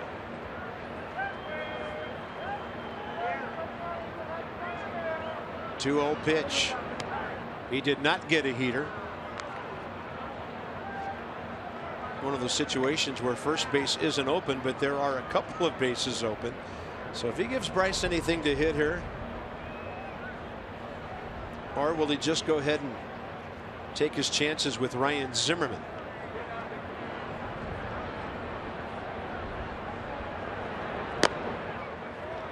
91, little fade away from Bryce for a strike. I'm trying to think of how many times I've seen Bryce Harper swing 3-0 and it doesn't really ring a bell.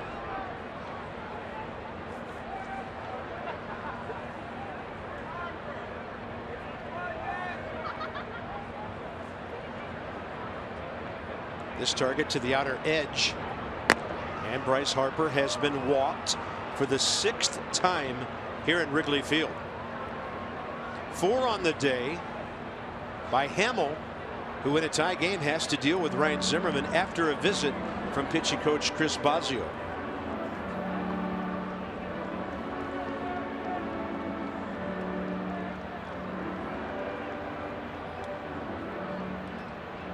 I mean, this is where if you're Ryan Zimmerman, clean up the scraps, right? They just pitched around Bryce Harper, basically put the go-ahead run in scoring position. That is Spencer Patton throwing for the Cubs.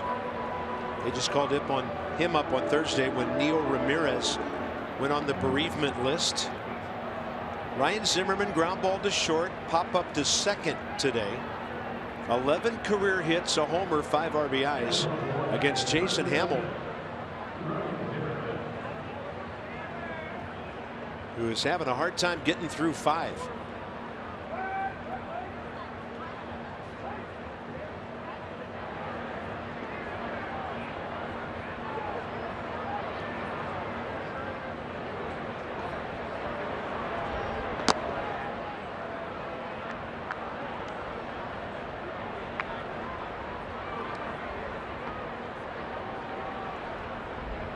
Cubs outfield playing really deep right here. Danny Espinosa cruise home on a base hit.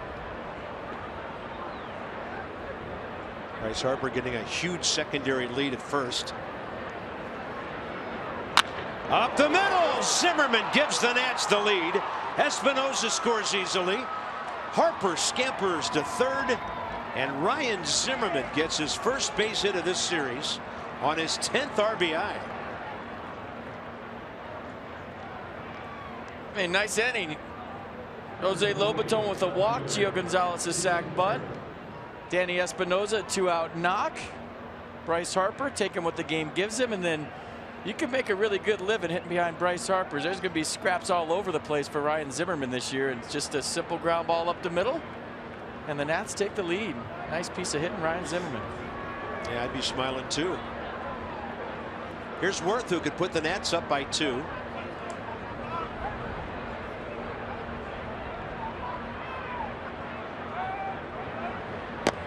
And that is in there for a strike. He has struck out and bounced out to the right side. This is where Ryan Zimmerman sometimes goes stealth mode and steals a base if you don't pay attention to him. And then things could get interesting if they throw through.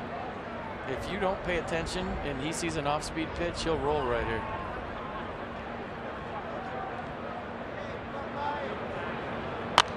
Worth a pop-up.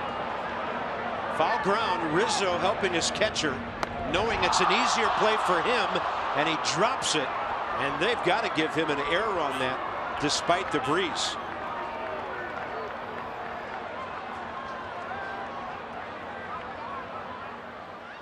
Boy, oh boy. You're thinking the Cubs are out of this inning. Anthony Rizzo does a nice job of hustling over, and then for whatever reason maybe took his eye off at the last second. Does he look away? I mean, he just assumed he had it. He used 2 hands and everything. That's Rizzo's 3rd error on the year, the Cubs' 15th. And now Jason Worth, even though it's 0-2, playing with house money, looking to add to this inning.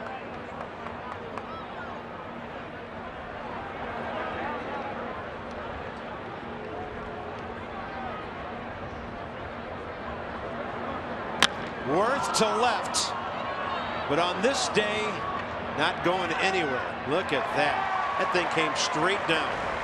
The Nats pick up a couple of runs, and they've retaken the lead.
answer in the top of the 5th as we go to the bottom of the 5th. Couple weeks away. Wait, no, a week away. It's almost here, folks. You've been waiting for it. You can't wait to go out and stretch in the outfield. It's almost here. Monday, May 15th, 1:35. Yoga in the outfield, in case you hadn't heard. Visit nationals.com/yoga to get all the details that you probably have already gotten. I'm done meditating, and we go to the bottom of the 5th. Russell, Fedorovich, and you would think a pinch hitter for Jason Hamill, who's at 97 pitches, and the right-hander Patton's still throwing down the left field line. You did yoga in the outfield here at Wrigley today, you'd pull something. And you need a trainer. Yeah, those would be the shortest reps ever. Some EMTs, maybe a life flight. Not a good day for yoga. You need a coat, a battery pack. What is that? Gio throws one by Addison Russell. Are those portable heaters down there? I think they are, that we just showed you. Well, there's no shelter for the bullpens here. Yeah. Those are little mini portable heaters. There you go. Very nice. Jumpstart your car, keep your feet warm.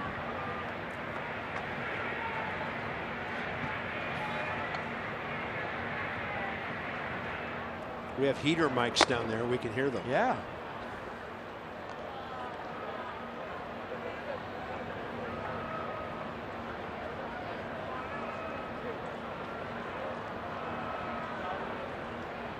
Two-two pitch, off speed. Addison Russell fouled it off. Looks like St. Louis just walked off the Pirates 6-4.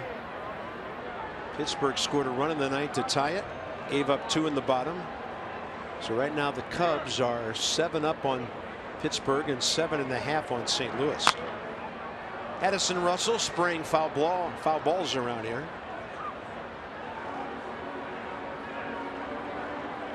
We are enjoying our radiators at our feet up here in the booth that were installed in 1914. That was a great piece of foresight by the builders of Wrigley Field. And he walked the number 7 man. Gio did, after his teammates gave him the lead. First walk of the day. Up next, Tim Fedorovich, whose 1-out single in the 3rd led to the Cubs' first run. What do we got going here? Was that? I thought the count was 2-2. Yeah, it's now 3-2. I was a little surprised when I saw him run down the first. You know, and when a guy fouls off a bunch of pitches, I mean, have you ever lost the count while you're in the batter's box? Because he had fouled off a bunch. There's this big thing in center called the scoreboard. And it's been here since 1937. You just got to look up and see what the count is. Joe Madden appreciates his guy's eagerness to get to first base. But Gio was looking around like, what's up with that? That would be a bad way to speed up the games. Well, he's going to walk him anyway.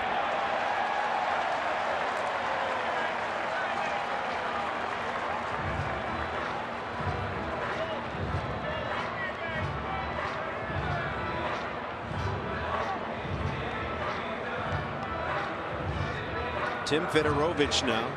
Base hit to left, first time up. Looking down at Gary Jones, their third base coach. Hamill is on deck, but that could be for show.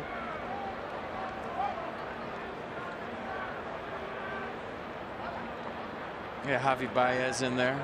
Yeah, he's their one right-handed batter other than David Ross.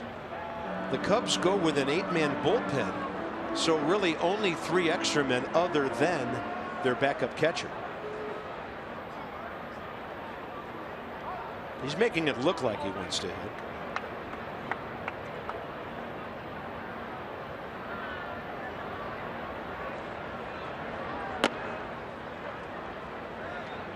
And there's a couple of things that could happen here. He could bat. If runners get to first and second, he could bunt and then leave the game. If Joe Madden doesn't want to go to his bench in the 5th inning. He could still bunt even if there's just a runner on first. True. You know, one-run game. You're in your own ballpark. That's out of play.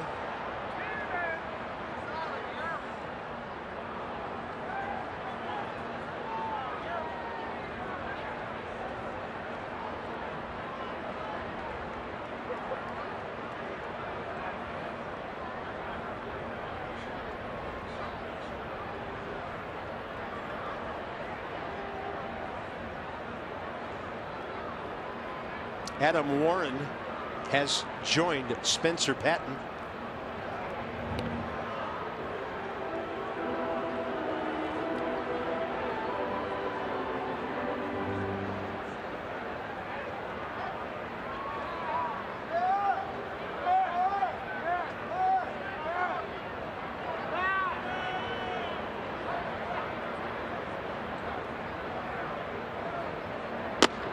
Gio bolts a fastball in there, and Fedorovich can only walk away. So, yeah, Hamill will stay in to bunt here.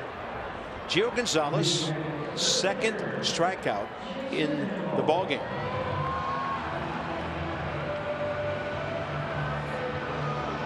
Hamill, one sacrifice today and 35 in his career. Little easier this time for Hamill. He's got better wheels at first base. Last time he had to bunt the catcher along. This time he's got his shortstop who can run real well.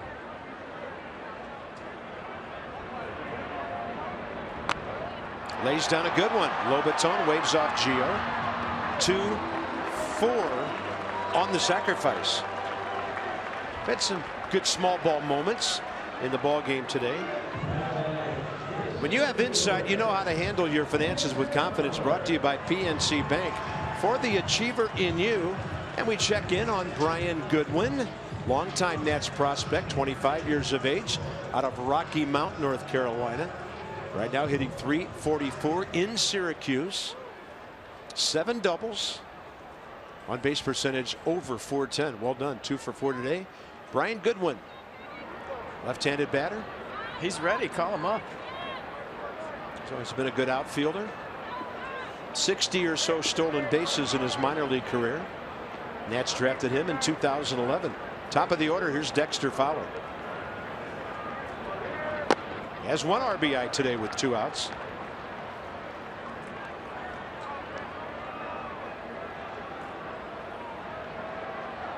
And not a bad pitch either. Gio threw a curveball that was breaking down and in, and he inside outed it and clubbed it to right center field for a triple. Nice piece of hitting.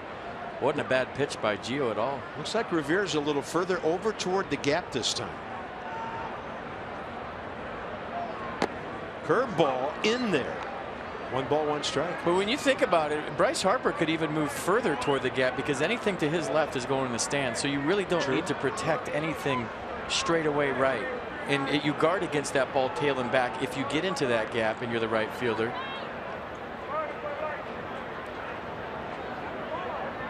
One count. The Nats lead by 1. I would say anything 15 to 20 feet fair in the air to right field is going in the bleachers. Yeah. So there's no need to protect against that if you're a right fielder. I guess the low line drive down the corner would take you a second to get over there and corral it, but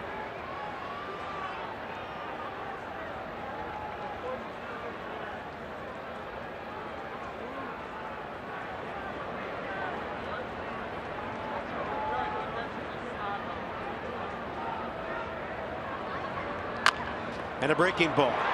This is going to be tough. Danny Espinosa wisely holds the ball.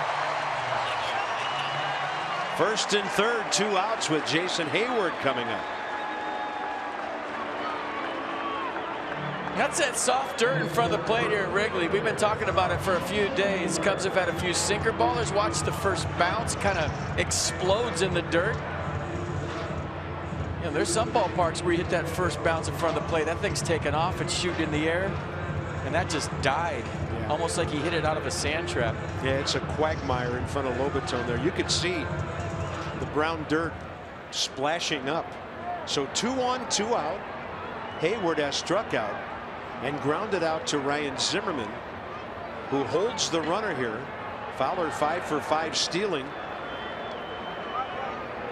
2 outs here in the 5th inning. Right in there with 89. I'll tell you what, there was a time here at Wrigley where you could hit a ground ball on the screws and it would look just like what Dexter Fowler. You couldn't get a ball through this infield. It was crowned. Where in the first base dugout, you couldn't even see the third base bag. And the grass was so thick, you couldn't get one through. Now they've leveled off the field. The grass is much shorter, and it's just playing like a normal infield. But back in the day, you remember, right? Yeah. It was known as U.S. Open rough out there. Yeah, it was. It's a good analogy, good comparison. 1-1, 2 outs. Low and away. Gio wants the inning to end here because right-hander Chris Bryant, who hit one a mile last time, is on deck. And as an infielder playing here, you couldn't turn a double play. It was almost impossible because the ball never got to you. Probably lucky to get the lead runner in some cases. Hayward chops it, and the count's even.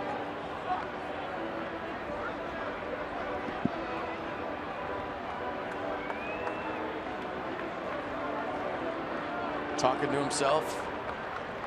Big pitch coming.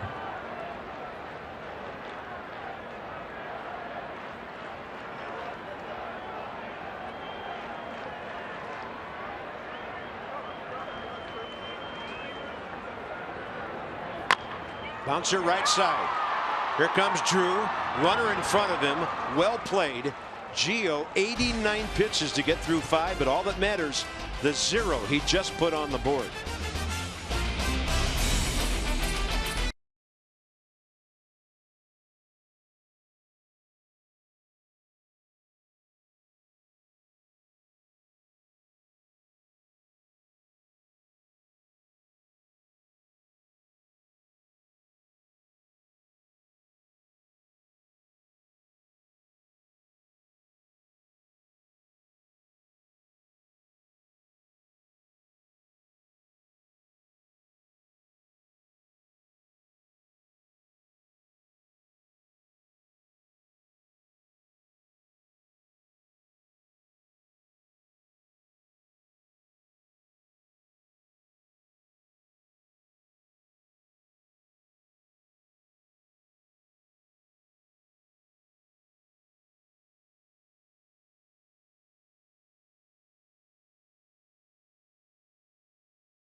Brought to you by Mercedes-Benz of Arlington. Visit them at www.justmercedes.com. 3-2 Nats. Chris Bryant, a tater through the wind. Gio Gonzalez been doing his thing. Danny Espinosa having a nice day. Sacrifice bunt led to a run in the 3rd. Then a 2-out RBI in the 5th, driving in a run. Everybody happy in the background. Then Ryan Zimmerman, after a walk to Bryce Harper, makes the Cubs pay. He scores Danny Espinosa. And that's where we're at, 3-2, folks. Pretty good game going on here. Top of the 6th inning. Rendon, Drew, Lobaton. The Nats will be facing a new pitcher, 28-year-old Spencer Patton, originally drafted by the Kansas City Royals, traded to Texas, and then the Cubs got him from the Rangers last November 20th in a deal for Frandy De La Rosa. Nats seeing him for the first time. Yeah, fastball slider change. Fastball average is 92. Slider 83. First game of the year for the Cubs for him. He just got called up. Rendon late for a fastball. Patton, 9 games for the Rangers 2 years ago. 0.96 ERA. 27 out of their bullpen last year, and he got knocked around. 9 ERA. I'll tell you what, Carp, that last inning is A perfect example of the new Gio Gonzalez. If he gave up an infield single like that in the past on the road, the crowd gets into it. That's when things used to start going haywire for him. Very calm right there. Jason Hayward throws strikes, gets a ground ball, gets out of the inning. That's the new and improved Gio in a nutshell right there. The stuff we haven't seen from him before as a national. Especially after the goofy walk situation that started the inning. Right. When Russell went to third on a 3-2 count and then Gio walked him anyway. You might have blown his top about that earlier. 3-1 Rendon, and the Nats have their 5th walk of the day. Now, one man who walked, Lobaton, last inning has scored. The Nationals need to make Joe Maddon's ball club pay for these free base runners. Stephen Drew is next.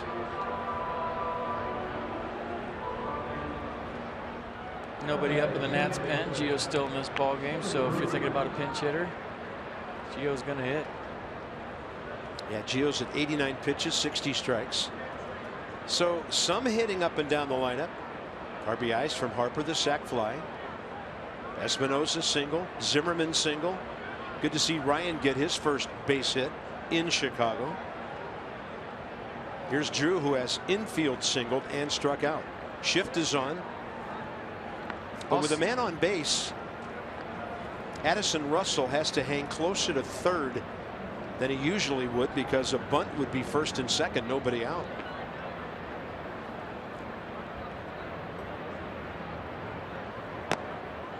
Also, kind of an add-on point I want to make about that last inning for Gio.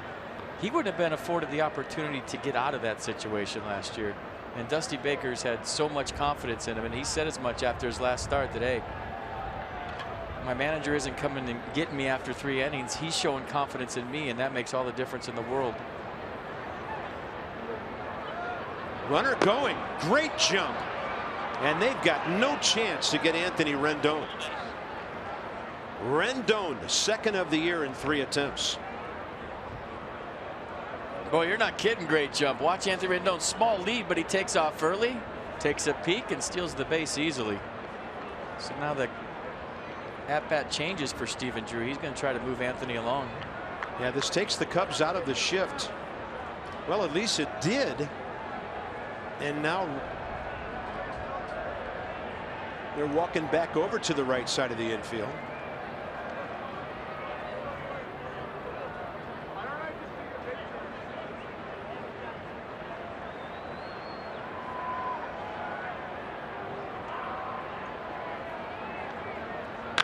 That ball's into the gap, and the Nats will have another run. Stephen Drew delivers his 2nd RBI. Rendon home easily, and Washington has a 4-2 lead. A walk, a steal, and a ringing double by Stephen Drew.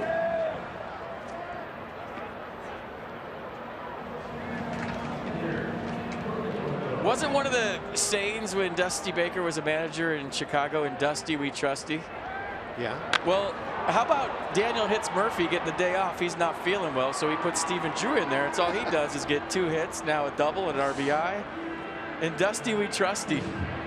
Whatever he does works. Unbelievable. Joe Maddon has seen enough of his right-hander, Spencer Patton, and he's going with a lefty here with Jose Lobaton coming in, and then Gio. So the Nats have taken a 2-run lead, nobody out, top 6.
Copyrighted telecast is presented by authority of the Washington Nationals and may not be reproduced or retransmitted in any form.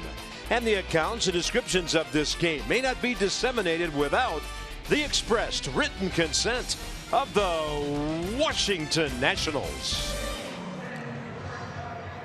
Every flag in Chicago is stretched out and flying high today. So Daniel Murphy gets the day off, not feeling well. Stephen Drew 2 for 3 with an RBI. Jose Lobaton bats right-handed. Clayton Richard, third appearance in 3 games in the series. So fastball slider change, fastball 92. Lobaton 0 for 6 right-handed this year.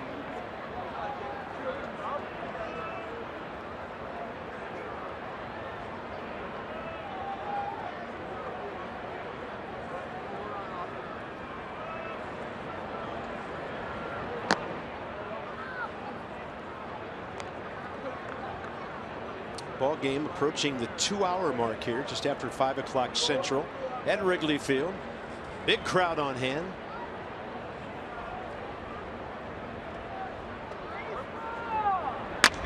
And a bouncing ball right side. Good job, Lobaton. Drew to third base on the first out. Good baseball. They're playing real good baseball today. See if Gio can get an RBI. Move the runner. That was Stephen Drew's objective when Anthony Rendon stole second. So doing all the little things right here today so far.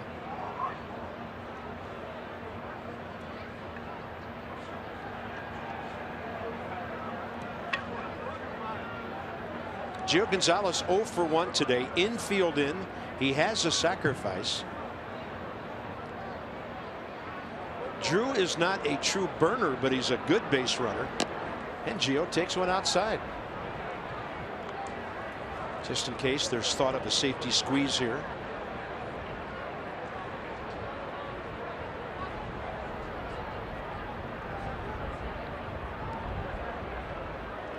Gio has 38 career sacrifice bunts, including one today.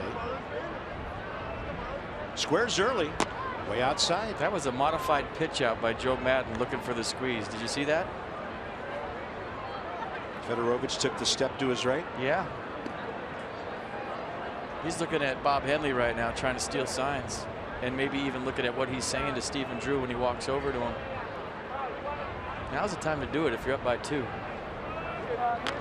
Gio laying that ball down. It's fair. They throw to third, and Drew's in the hot box. He'll stay alive long enough, then Gio slow getting to second, and that's a double play.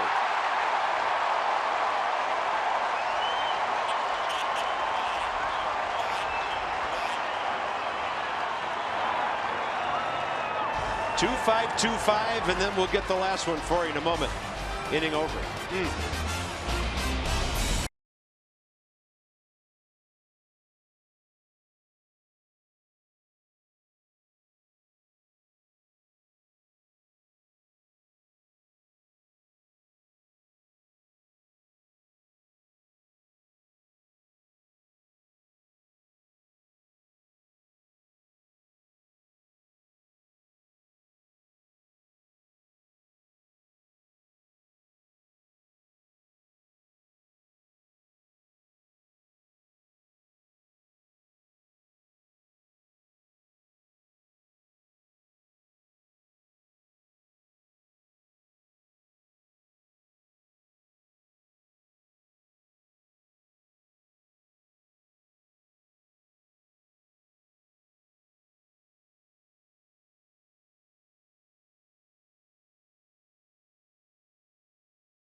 I break this play down best I can for you, and it all comes back to the sand trap in front of home plate for me.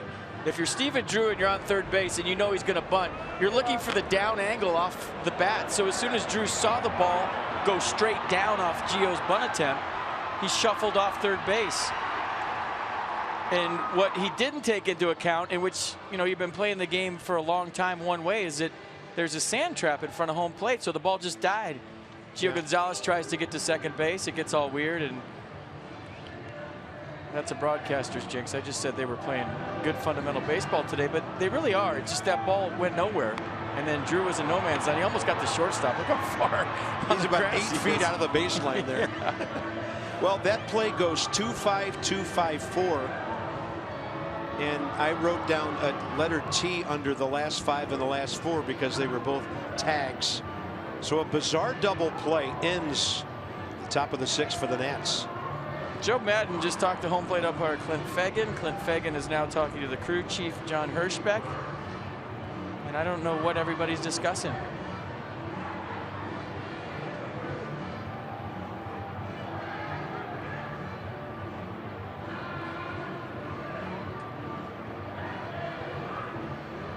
Nothing that we can think of that could be challenged. I mean, they're out of the inning.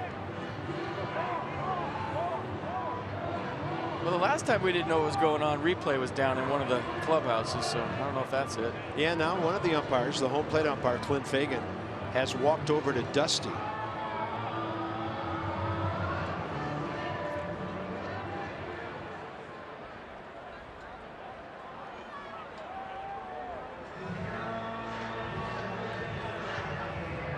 And again, here we go.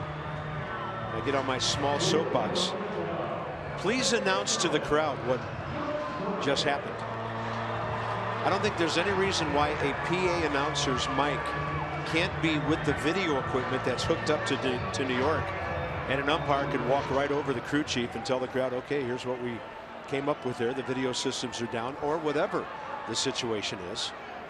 Dexter Fowler, the Cubs' big guy today, and the Bryant home run. So here's Gio, bottom of the 6th. That ball pumped out to center. It's going to die right where Ben Revere is for the first out. So we talked about Gio this year, 2016 version. 5th inning gets a little weird, right? Leadoff walk, weird situation.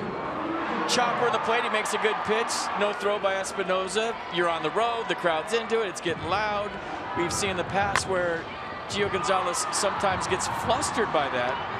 But back to the scout report. Keep calm and roll some grounders. Gio Gonzalez did just that to get out of the 5th. Nicely done. Well, they're going up hacking. And that one is by Ryan Zimmerman. Harper playing over there, though, will hold Anthony Rizzo to a base hit. Just a single. That's Anthony Rizzo's 2nd hit against Gio Gonzalez in 17 career at-bats. Yeah, Ryan playing close to the line, and that's just by him. That ball was hit hard. Ben Zobrist is next. And with a 2-run lead, 6th inning. And the Nats probably not far away from going to their bullpen. This is a big, big matchup in this game. Zobrist 2 for 8 career against Gonzalez. 0 for 2 today. Gio at 92 on his pitch count. And Rizzo's a guy you got to pay attention to at first. If you forget about him, he'll steal the base. Got 2 stolen bases this year. He's been caught once. Doesn't look like he's thinking about going now, though. Counts even 1-1.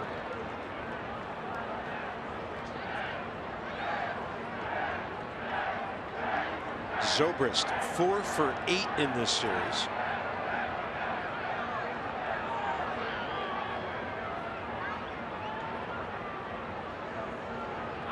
Shows bunt, but he bunts it right to Gio Gonzalez. He relaxes, gets it on target to Zimmerman. 2 now. See, that's a situation where Ben Zobrist will get credit for his sacrifice, but down by 2 runs, and a guy that hits home runs, he was bunting for a hit all the way right there.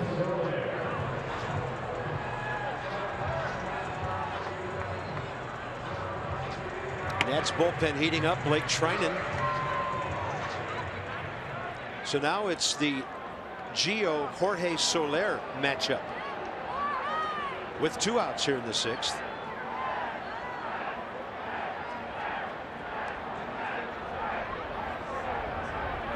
And I don't know if fans are throwing food out of the right field bleachers, but all kinds of flying creatures from Lake Michigan have found Wrigley Field. Bryce is getting attacked by seagulls.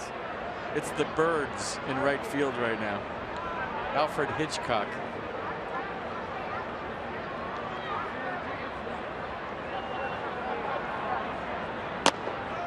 I mean, they're not eating the warning track. There had to be stuff come out of the seats for this to happen. They're dive bombing them too. Look at that. They got some speed. When you think of seagulls, you don't think about wheels, but they look pretty fast. 1 ball, 1 strike. Soler has bounced to short, hit a fly ball to center.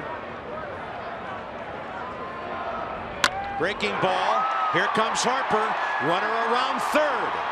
That's an on-target throw, and they hold Rizzo at third as Zimmerman goes after Soler. So Bryce Harper, with a lot of distractions around him, made a perfect throw to the cutoff man. Nah, you can't send him right there, not down by 2, especially with the arm of Bryce Harper. The ball hit too hard. Nice at bat by Jorge Soler to keep the line moving here for the Cubs in the 6th. And for Chicago, it's up to Addison Russell, who has bounced out to first and walked. Another situation where Dusty Baker is showing confidence in Gio Gonzalez here. Let him try to work out of this.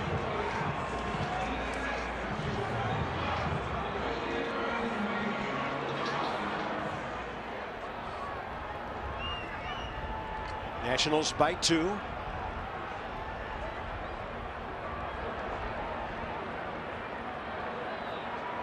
Lobatone sets up off the plate. Gio delivered it just about perfectly out there.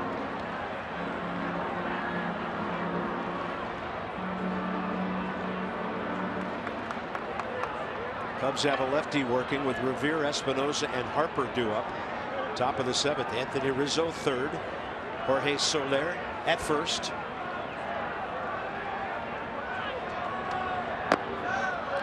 One on one.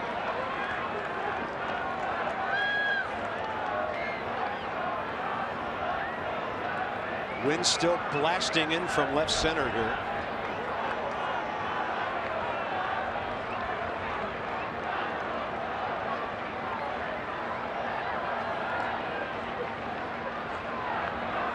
Off speed, base hit. It's a 4-3 game.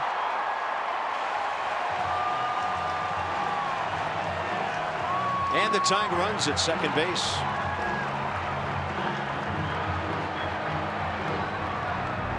Federovich coming up, and that's it for Gio Gonzalez after 5 2/3. 3 hits in the inning, 7 on the day. Couple of strikeouts, 1 base on balls. Could still be the winner. A lot tighter now, though.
Final out.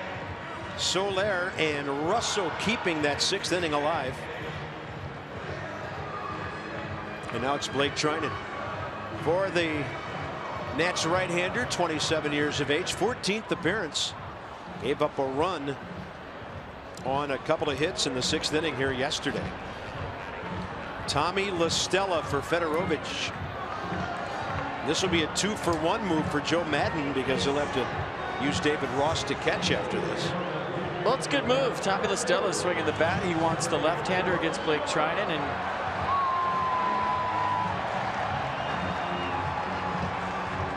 Blake's been better against lefties this year, so let's see what happens. Second base Soler, first base Russell. 4-3 ball game now.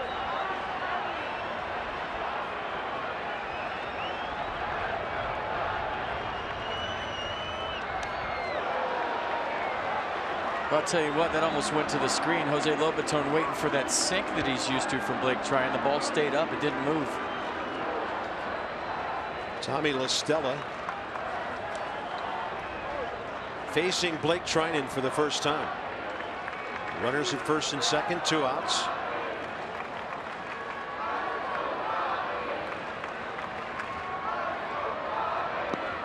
And the slider in the dirt.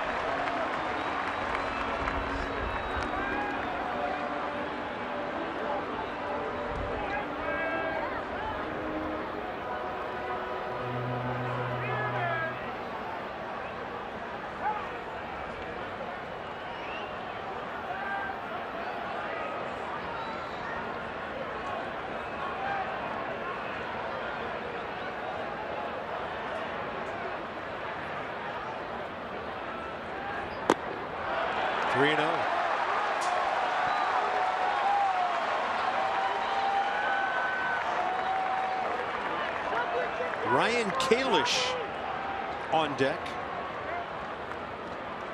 So Joe Madden in this sequence could be using 3 of the 4 guys off of his bench. Ross will have to catch. Kalish waiting if the inning continues. La Stella the pinch hitter. Not even close. Bases loaded.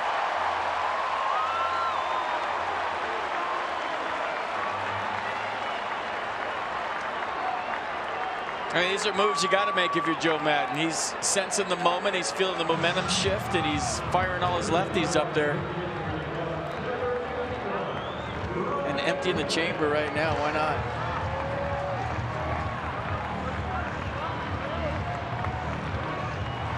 And Dusty Baker's seen enough. Well, it's the big leagues. You have to come out of the bullpen and throw strikes. The Nats have 3 lefties, so why not? Sammy Solis has been pitching extremely well lately, and Blake Trinan is done after 1 hitter. So it's Solis and Kalish when we bring you back to Wrigley Field.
pitch walk to Tommy La Stella.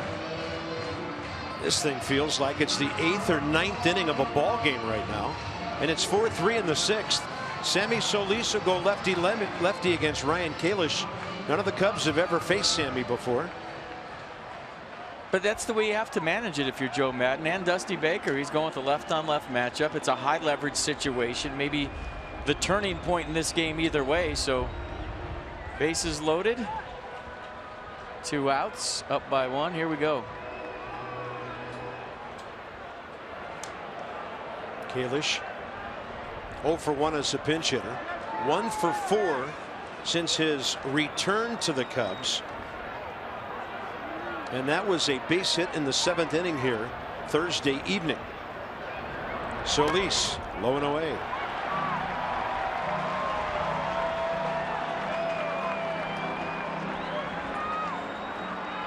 He's been a strike thrower.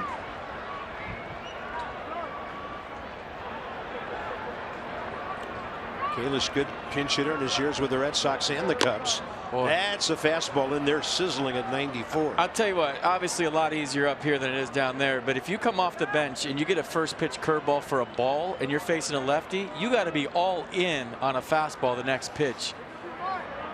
And he just took one right down the middle. Because you're betting there's no way he's throwing another one, right?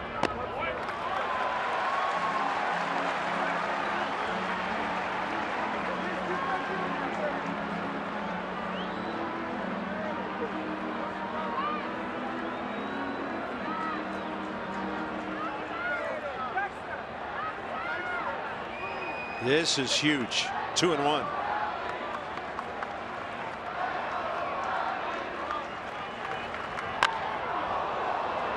Pretty good rip. He was late, and the count's even. Gio's chance for a win hanging by a thread here in the 6th. 100 pitches, 68 strikes. In fact, Gio's responsible for 2 of the 3 men on base.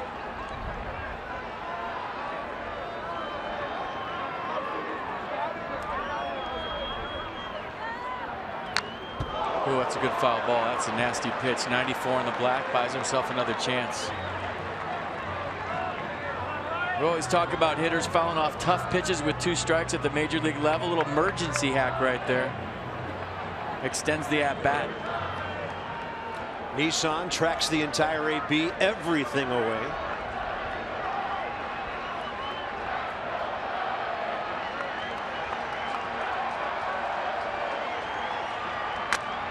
That is a base hit. Inches from Danny Espinosa's glove, and the Cubs have 2 runs.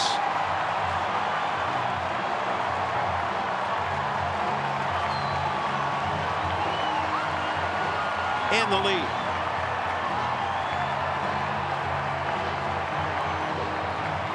Well, when you're hot, you're hot. We talk about it all the time. 22-6. And bat died a big-time hero. And a pretty good effort by Danny Espinosa. Good pitch by Sammy Solis. He put it right where he wanted to. Gio Gonzalez goes from a potential winner to a possible losing pitcher, responsible now for all 5 runs. Trinan responsible for the runner at second. Top of the order, Dexter Fowler, who will bat from the right side. Fowler right-handed this year, 8 for 24. The Cubs have 4 consecutive base runners on 3 hits around that walk.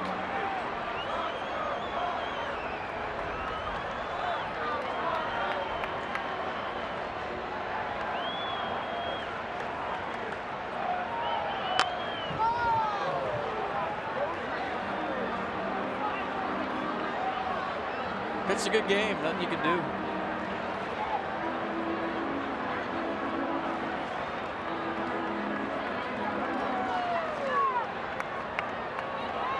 When you're playing 786 ball, it seems like everything goes your way, right? It has today. And some mistakes the Nats made Thursday in game 1 went the Cubs' way. But I mean, they had some good at-bats that inning. Anthony Rizzo with a base hit. Jorge Soler with a nice piece of hit. And Addison Russell. Tommy La Stella taking the walk. And they're playing good baseball. Yeah, Soler's hit the key really with 2 outs, kept this thing going. Guy who strikes out a lot, made contact. This one high in the air, out to short center, Ben Revere. Bryce there to help him, and Revere the one-hander. Finally, the bottom of the 6th is over, but the Cubs score 3 runs on 4 hits and a walk.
Pitching in his home state of Illinois. Last 3 starts, a 1.27 ERA, 25 strikeouts. The Nats will have to solve what nobody else is solving right now, and Jake Arrieta 6-0 with an 0.84, 17-0 in his last 18 starts. 130 Nats extra tomorrow. Hey, remember that stat I read you about 3 hours ago? Jake Arrieta, before he went on the air, Carp, 63 starts for the O's and a 5.46 ERA, and now maybe invincible. best pitcher on the planet. So a bunch of changes for the Cubs. David Ross bats 9th. He's the catcher. Chris Bryant moves to left field. And Tommy La Stella, who drew that walk against Blake Trinan, stays in, and he goes to third base for Bryant defensively. The new pitcher, 29-year-old left-hander Travis Wood, 14th appearance of the year, 4.50 ERA, 8 innings, 9 strikeouts, 4 walks, and fairly hittable so far. But we have a little lineup card comparison here. Joe Madden talking to Clint Fagan. Now Dusty's going over to make sure his lineup card is straight with all the changes. Yeah, right now Ross is batting 9th. The pitcher is batting 6th in Soler's old spot. And La Stella, who hit for Federovich, batting 8th.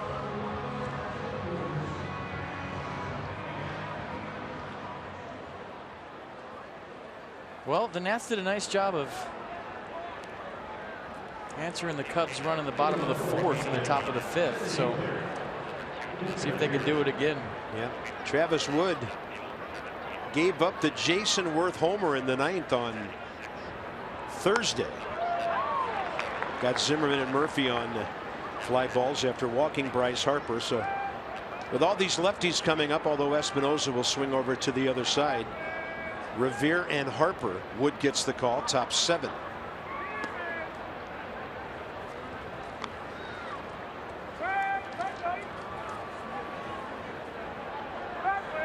Adam Warren up.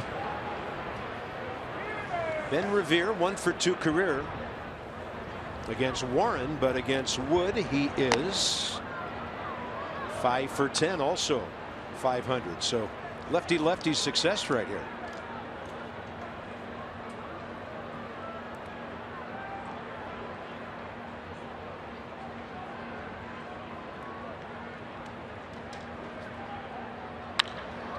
And there's another ball hooking into the right field corner for Ben Revere. Second extra base hit of the day, and Bob Henley says, come on over. The throw will be late, and Ben Revere head first into third with a leadoff triple.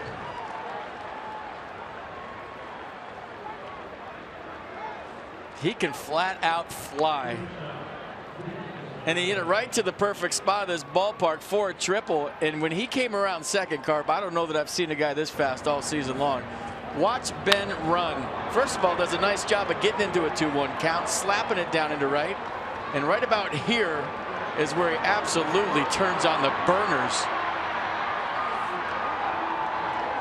He is fun to watch, boy. Game on. I'm telling you, man, between this 6th and 7th inning, this looks like game 5 or 7 of a playoff series. It's a good game. We are going situational all over the place here. So Wood is done. They're going to bring in the right-hander, Adam Warren, to turn Espinosa around, and then there's Harper.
Triple by Ben Revere. Joe Madden out of lefties. Espinosa, Harper due up.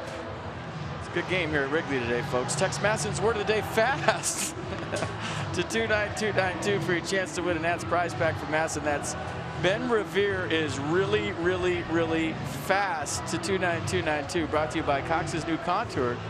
Get right to the good stuff. Yeah, that was fun. That triple was the mid-afternoon right of Ben Revere. Here's Adam Warren. Could have won the Derby right there. 28-year-old right-hander, University of North Carolina guy. 10th appearance for the Cubs with a 1.74 ERA, 11 strikeouts in 10 innings. So it's something I thought about, Carp, during the break. I mean, you had a really good point about how Joe Madden is imagining this like it's game 5 and going to his bench, his bullpen. Maybe it has something to do with who's starting for him tomorrow. And he's thinking with Jake Arrieta, his horse, going tomorrow, that he can blow out his bullpen here today to win this game. Well, they're out of lefties.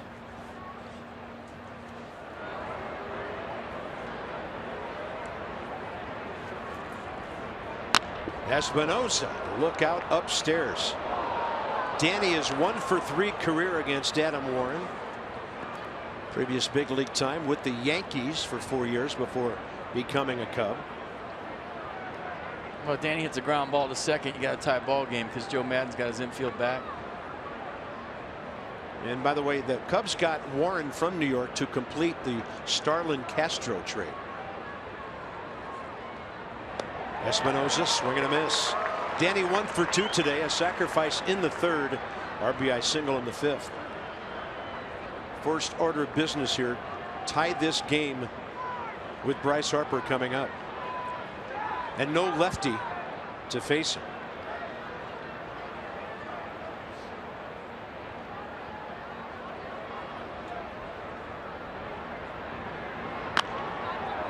The ball was in on Danny's trademark and he fought it off.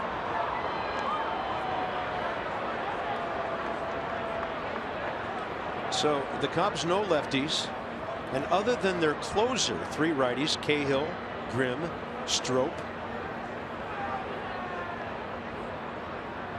Hector Rondon closed out their game. In fact, he's closed out both games in the series so far. Save situation yesterday. 1-2. Espinosa off speed, strikes out. Mercedes-Benz will track it. Curveball 79.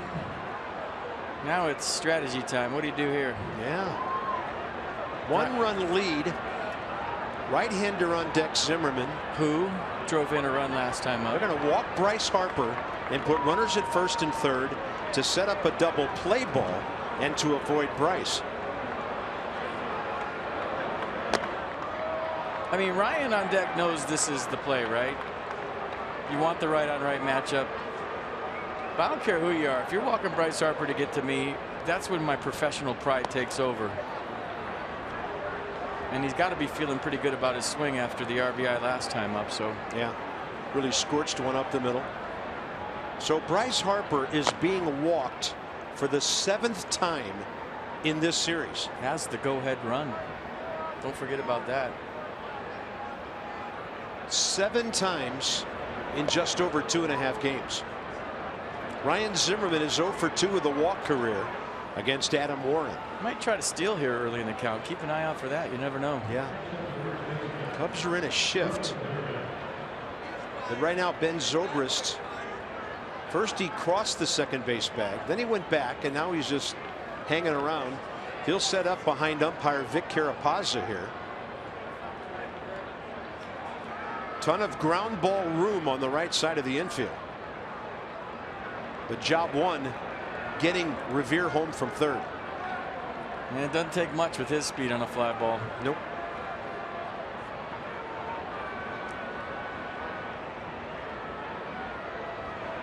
First pitch, breaking ball in there. 79-mile-an-hour curve. Ryan in the series, 1 for 11. Base hit last time for his 10th RBI.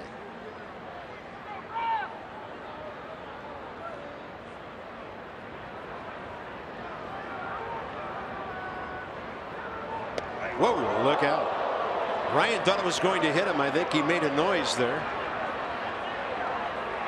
Well, he's sticking his teeth in there because he thought he might be getting another curveball. So he's kind of leaning out over the plate, and he gets a 2-seamer up and in. And he did make a noise. You were right. That's to get back to the other side of the plate, you'd think, with that off speed. We'll see.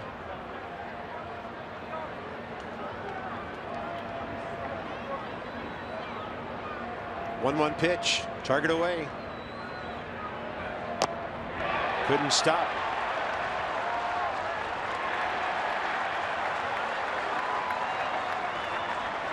Eight hits with runners in scoring position between the two ball clubs today. Big crowd making noise now. They want the strikeout.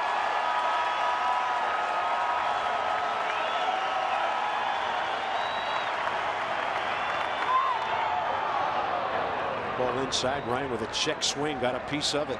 Well, we talked about the foul ball. The Kalish stuck his nose in there, bought himself another pitch. That got him a hit. And that was a late swing by Ryan to keep the at-bat alive. 5-4 ball game, top of the 7th.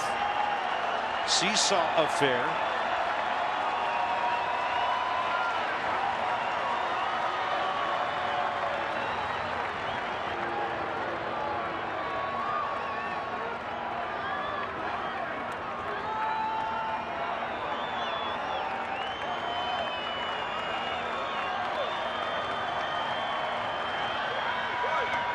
Upstairs.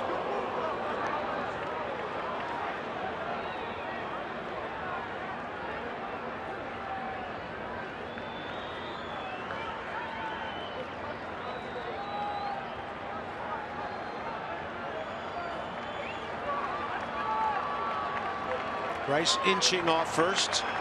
Pretty good lead. Target way out there where Ross sits a lot. And Zimmerman hits a ground ball to the left side. And the Cubs don't turn two. Zimmerman makes it. And the game is tied. I think it was a good slide at second by Bryce Harper, too. He went straight into the base, and it's all the things you have to think about now in a situation like that. Was the slide okay at second? But good hustle by Ryan Zimmerman. And are they going to look at this? The crowd booing as they see the replay. So there's the good slide. Anthony Rizzo with the pick. Cubs have the challenges, don't you think? Yeah, but he's safe. Well, they're going to the headsets. Safe. It's pretty clear, right? Am I not seeing it? I'm trying not to be swayed by the court of fans and what they think. Boy, that is so close. It looks like Zimmerman. They're rolling it back and forth. Ryan's on the bag before the ball bounces into the mitt, it appears. I have no confidence in my ability to do this. It looks safe to me. I don't know. Yeah. But look at the slide. I mean, you have to go right in the base. And I thought his foot just clips the bag before the ball is in Rizzo's glove. But this is the definitive view, right? It's the one they're showing on the scoreboard here. Boom, boom, boom. Yeah. Okay, good. Got to be safe. Maybe I'm insane if I miss this one, right? Safe. All right. Tie game. Good hustle. Sneaky fast. It's been a good ball game, huh? They score, Nats score. Yeah, this is great. This is October stuff. Yep. September, October stuff. Agreed. Here's Jason Worth. Strike one.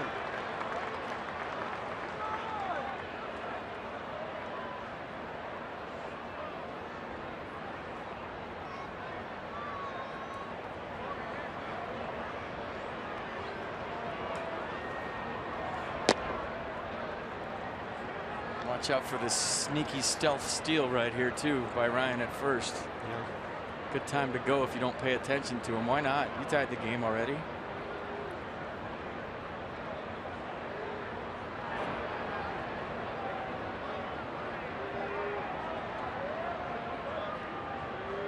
Worth gashes one out to center, but Dexter Fowler right there. So the Nets get back even in the top of the seventh. What a roller coaster Wrigley ride this is.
Leading off with that triple. Took a while to get him home. Ryan Zimmerman able to do it with the fielder's choice ground ball on the second out of the inning. Toyota case for kids. Now, not a ton of strikeouts today. In fact, I've got only 5 combined by the two staffs, maybe 6. Every time a Nat pitcher strikes out an opposing hitter, $37 to the Children's Inn at the National Institutes of Health. thanks to the generosity of our Washington area Toyota dealers. Sammy Solis in all of this, still in the game, and he should be. Hayward and Rizzo around Chris Bryant here, bottom of the 7th. Well, the matchups just keep on coming. Hayward 0 for 3 today, strikeout, couple of grounders, and Sammy bolts the 93 to the outside edge. Well, this is the kind of game you were thinking about when you were coming to Chicago for this series, right? Right.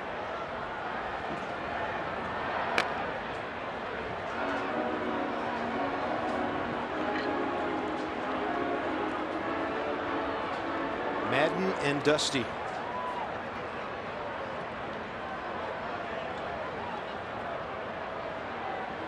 No balls, 2 strikes.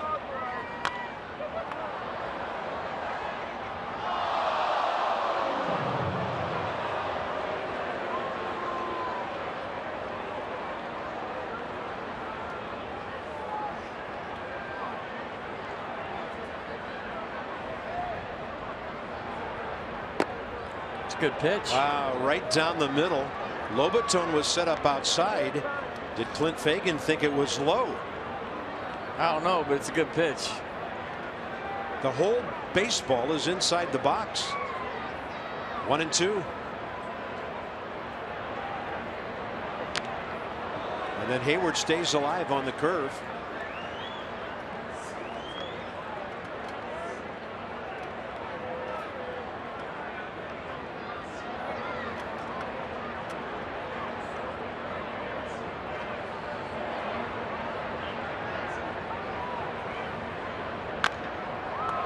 Out of play.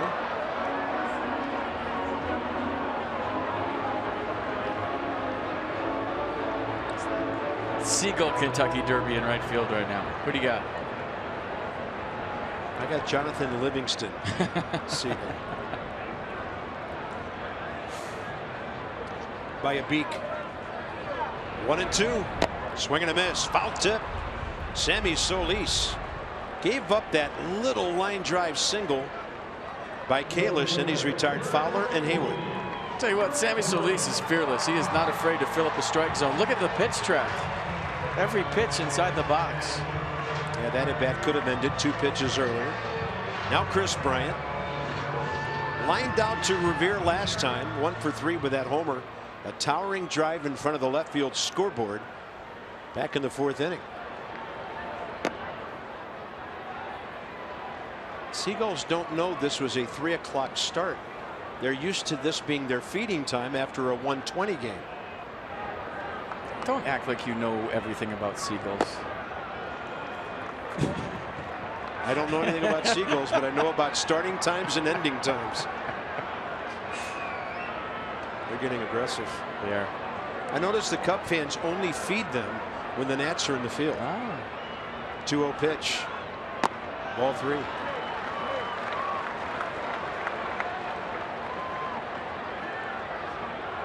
They're shifting over by Worth now. Seagulls are into analytics. Right-hander up. Don't groove one down the pipe to this guy. It's a 4-pitch walk. Unusual game in that there are as many walks, it seems, as strikeouts. Nats pitchers, 3 Ks, 3 walks. Cub pitchers, 6 walks, 4 strikeouts. There's Sean Kelly. Mike Maddox, a quick visit to the mound.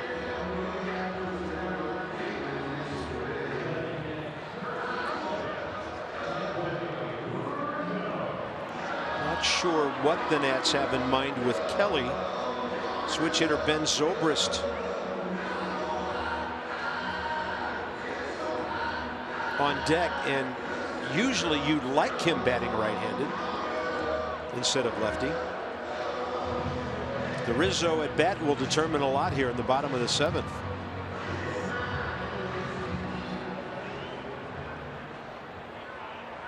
Pulled a base hit off Gio 1 inning ago with 1 out to get that 3-run rally started.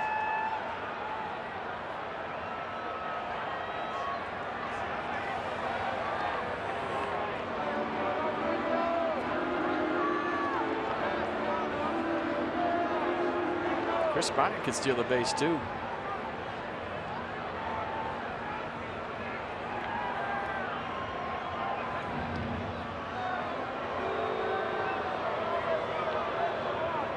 Rookie of the year last year, stole 13 in 17 attempts.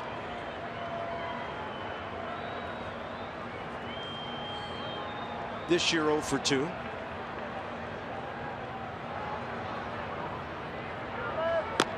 Right down the middle. Strike one to Rizzo. In the series, 2 for 8. A homer, 3 walks.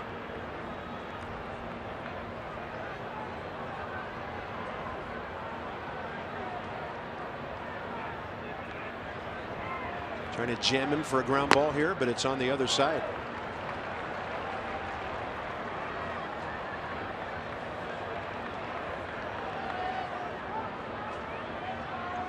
Big shift on Anthony Rendon at short. Espinosa drew right side.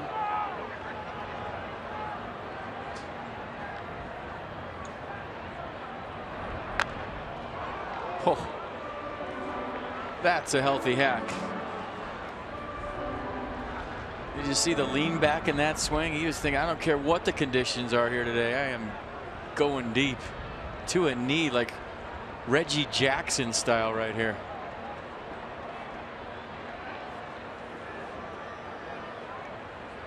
One ball and 2 strikes.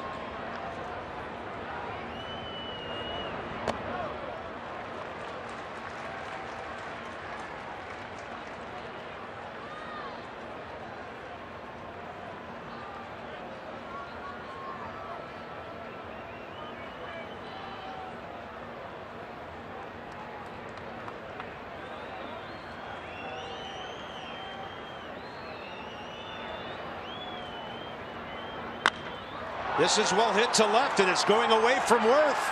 It's in the left field corner. The Nats get a break as it bounces over the brick into the seats, because Bryant, able to read that, would have scored easily. Second and third, 1 out. Yeah, you don't think of a ball bounce in the stands down there because the wall is so high. So you're right, they do catch a big break. The inside out rotation, the hard surface bounces into the stands, and now Dusty Baker deciding what side he wants Ben Zobrist to hit from, and he's going to keep him right-handed. 333 right-handed coming into today, and 257 left. And by the way, they had it wrong on the scoreboard when we first saw it, so now we'll correct it to David Ross, the catcher, is hitting next. So the pitcher spot is still the number 9 spot. They had it the other way around, so Ross in the on deck circle has to be 6th.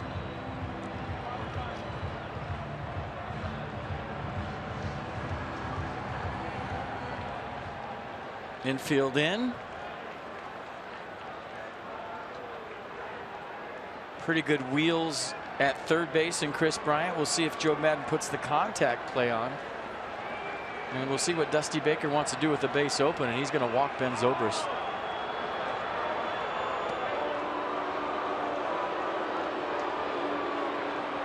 I'd walk Babe Zobrist too. Oh yeah. That was part of the scouting report if you missed it. I don't care if he's batting lefty, righty, or tennis racket. I'm walking him.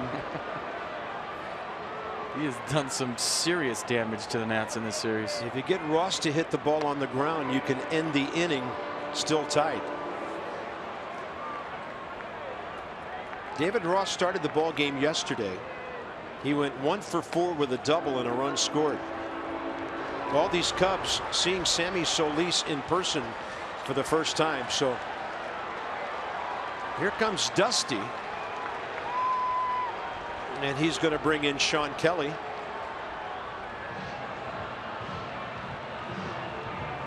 So righty-righty matchup. Tie game, bottom of the 7th, with a long way to go, by the way, at Wrigley.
15 hits, 10 runs, sun, wind, a little chilly. Sammy Solis takes a seat. Everything going on at Wrigley today. Now, yesterday, Sean Kelly faced David Ross and popped him up. A fastball low 90s. Generally stay away to right-handers with the fastball, and slider in the mid 80s. And here we go. 5-5 ball game, bases loaded, 1 out.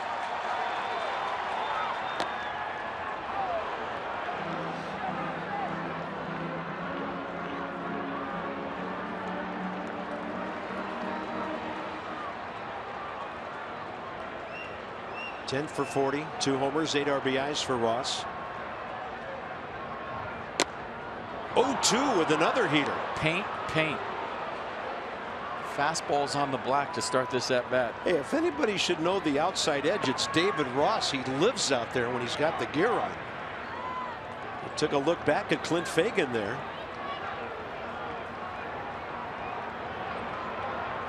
Three fastballs and he's late.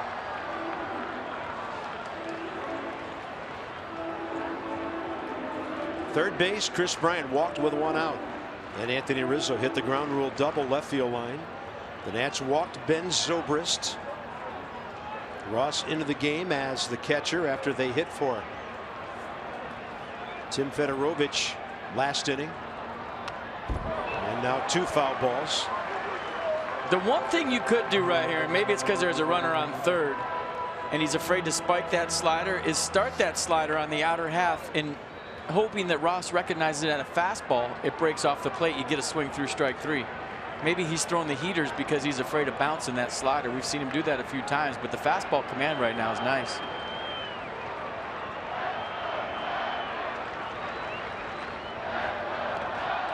They went with the slider. Lobaton smothers.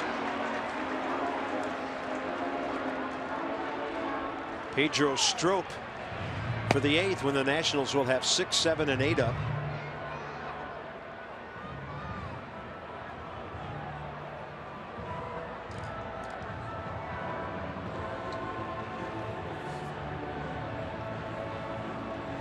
Ball game approaching 3 hours and we're in the 7th inning.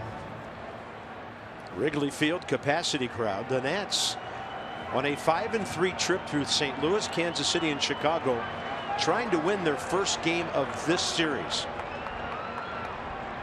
1-2 to Ross with 1 out. He'll tap it in the air. Drew back to grab it. I mean, they've had one of those on one side of the infield already. Drew prevents one on the other side. I have to confess, I was thinking bad thoughts right there. I mean, based on that last blooper, their record, and usually I don't think that way, but the way things have gone for the Cubs, I was about to say, are you kidding me? Yeah, and all of our pulses slowed down a bit when we saw Stephen Drew get out there and camped under that ball. I mean, I'm honest, if anything. Here's Addison Russell. He had the first RBI hit of the 6th inning to get the Cubs back to within a run. Took a grand slam swing. And I like the way they executed that at bat to David Ross. Fastballs away, and then he expanded right there with a slider and got him to reach. Russell first at bat against Sean Kelly. 1 for 2, RBI single and a walk today. 1-1.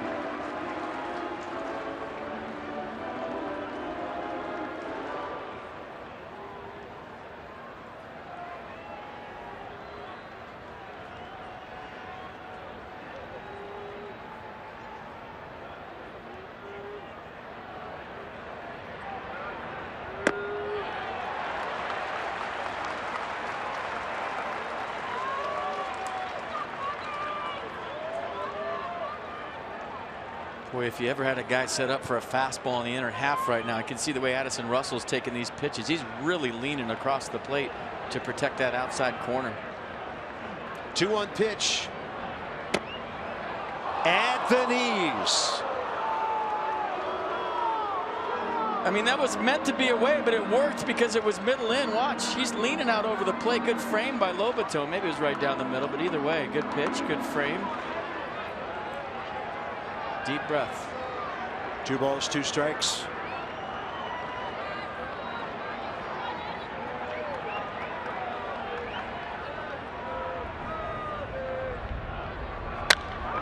Right field. Ball blowing away from Bryce Harper. Into the corner. They call it a fair ball. Right up against the wall.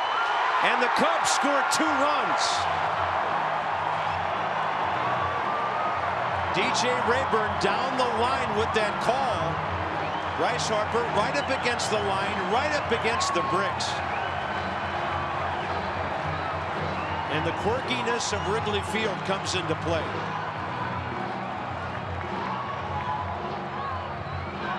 Yeah, he was going hard down the corner. I think the call was right for sure. Bryce Harper going into the wall, kind of shies away at the last second.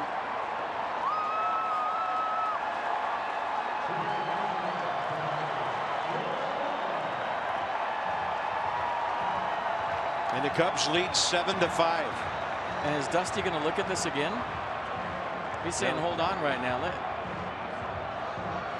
I mean, this could be ball game here, so they want to take a long, long look. Might as well, right?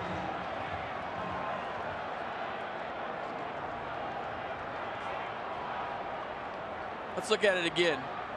Where's the ball hit? That's pretty close, right? Yeah. It's on the. I think it's where the ball hit Price's glove. Right. Not the line. So that's a tough call, man. Can't take your challenges with you back to the hotel. Why not? Yeah.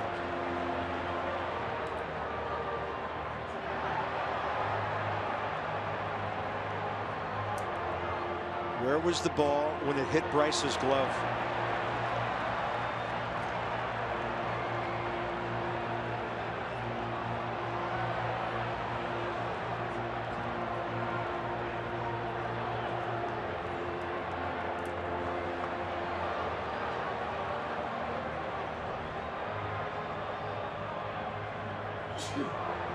Crew chief John Hirschbeck.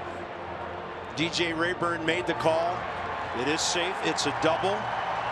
And the Cubs lead 7-5. I mean, you look at their last two-run hits. Inches off of Espinosa. Danny just couldn't reach it. And inches by Bryce Harper. We're zoomed in a little bit here. And the ball might have been fair when it dropped as well. But both big hits were with 2 strikes, and the Cubs have done a nice job this whole series of putting the ball in play. Put the ball in play, great things happen, right? Now they're going to walk La Stella. It looks like Javier Baez will be pinch hitting.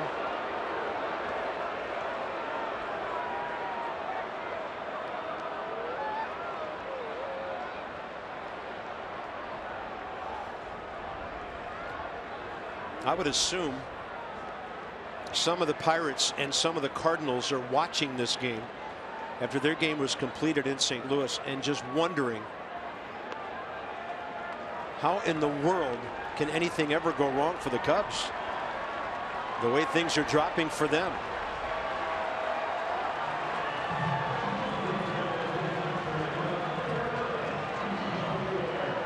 Javier Baez, the pinch hitter here in the 7th. So that drains their bench. Now it's up to their bullpen the rest of the way.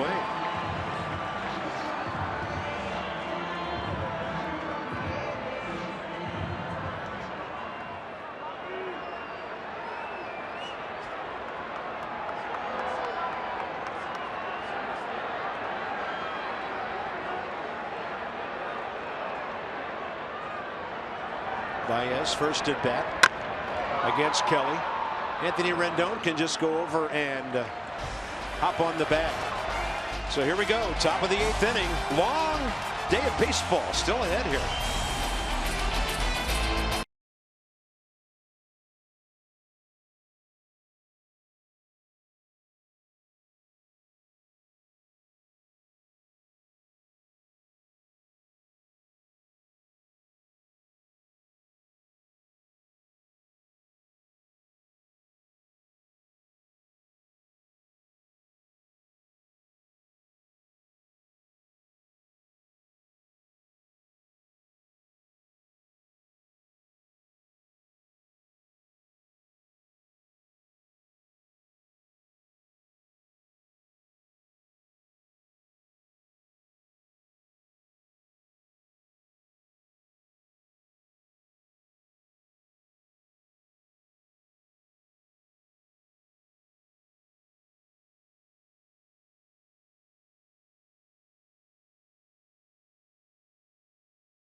Field, the dimensions of this old ballpark coming into play there.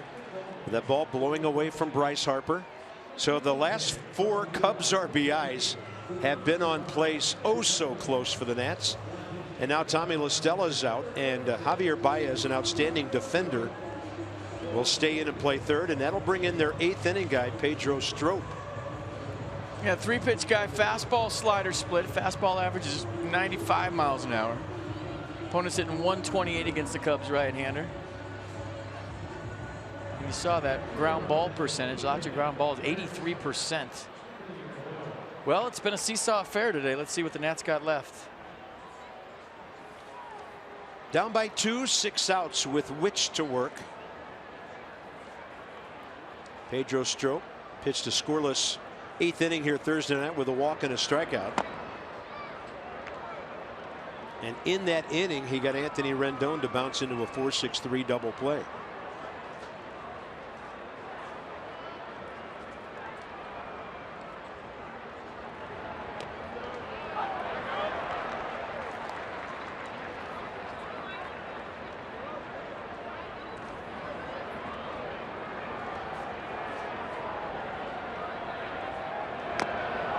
That's a strike. Rendon 0 for 3 career with a walk against Pedro Strop.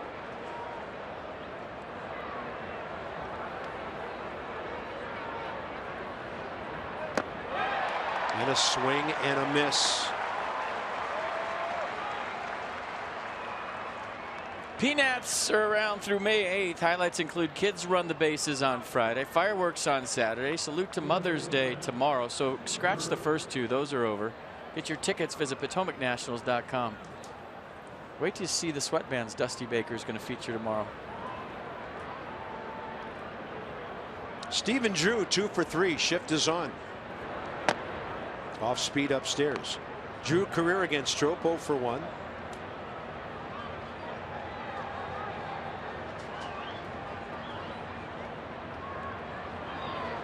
Yeah, we're getting word that Command Central said that they couldn't determine officially whether the ball was fair or foul when it hit Bryce Harper's glove. Yeah, I don't know how you would. No way to really make that definitive call.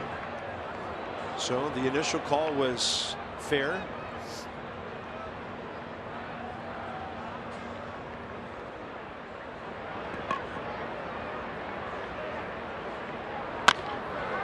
Drew in the air left side, and that'll blow out a play.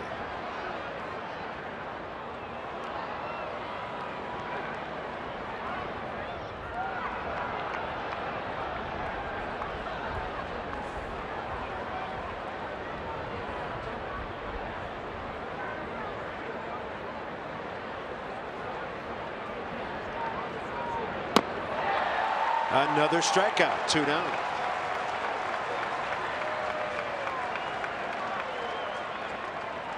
There's, oh, that's to give you a good view of the off-speed pitch.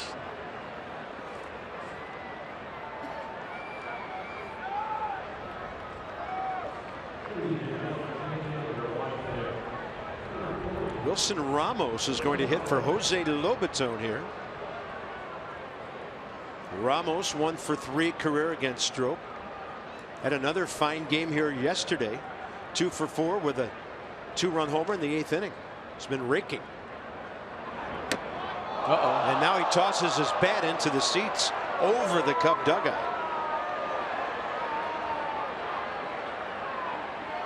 Wilson goes over and gets a new one, and they can keep it.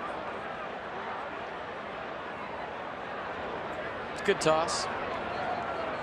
Heads up.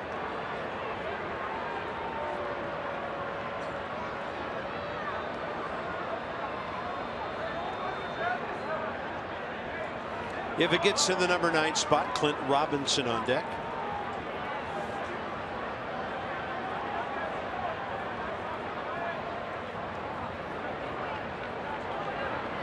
Wilson Ramos' first pinch hitting appearance of the season.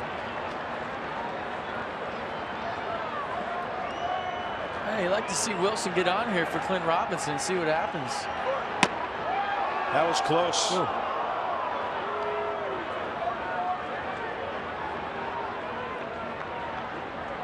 almost took a big hop away from that pitch. Been a pretty good pinch hitter. Doesn't happen often for catchers. Target outside. Swing and a miss, and the Nats don't make contact in a 1-2-3 8th inning.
Nationals baseball on Masson, brought to you by American Standard Heating and Air.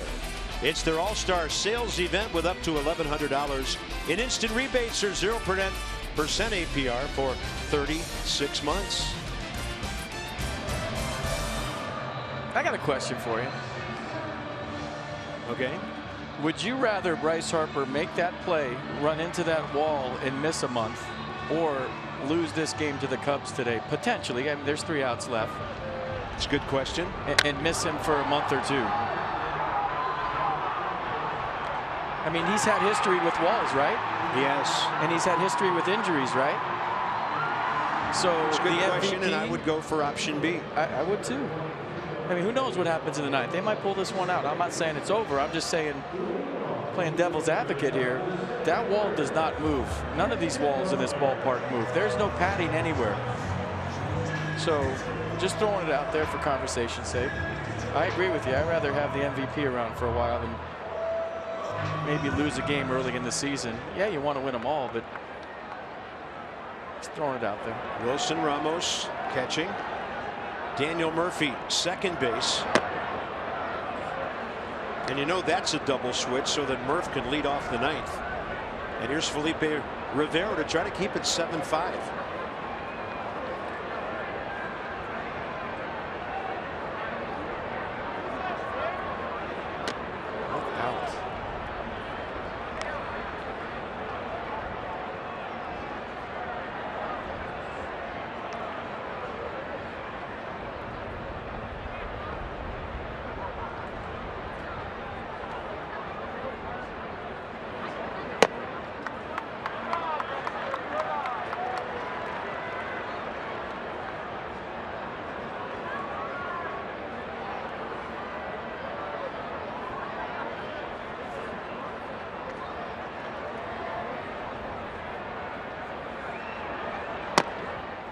Up in the zone.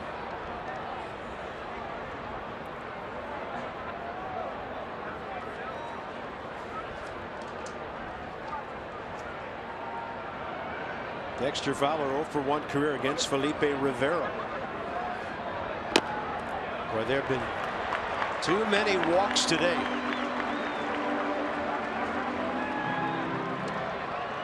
Ray Knight with Johnny Holiday in the studio for our Nats Extra postgame show. Coming up when this one's over from Wrigley, and it's all presented by W.B. Mason. Now there have been 2 intentional walks, but that's 6 issued by the Nats staff today. So 4 then. Yep.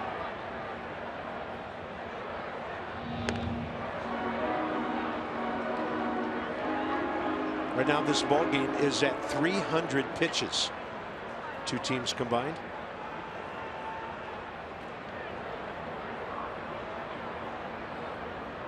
Hayward against Rivera, 1 for 2 career, 0 for 4 today.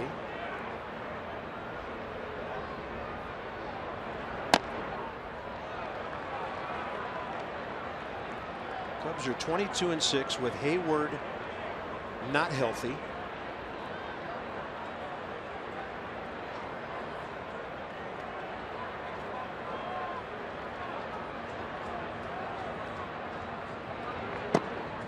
Ball 2.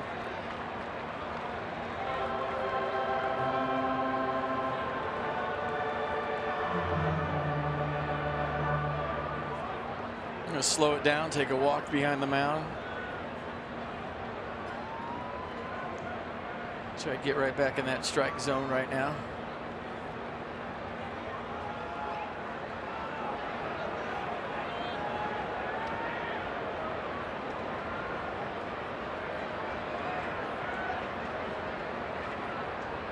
Two-0 pitch.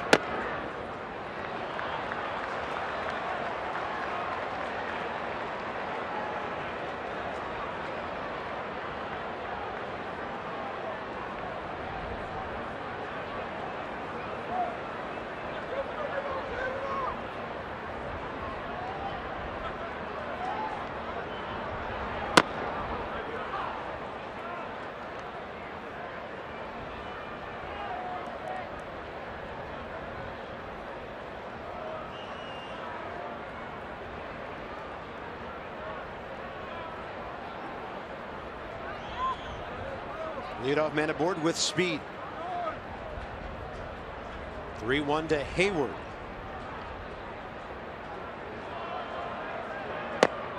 Two on, nobody out.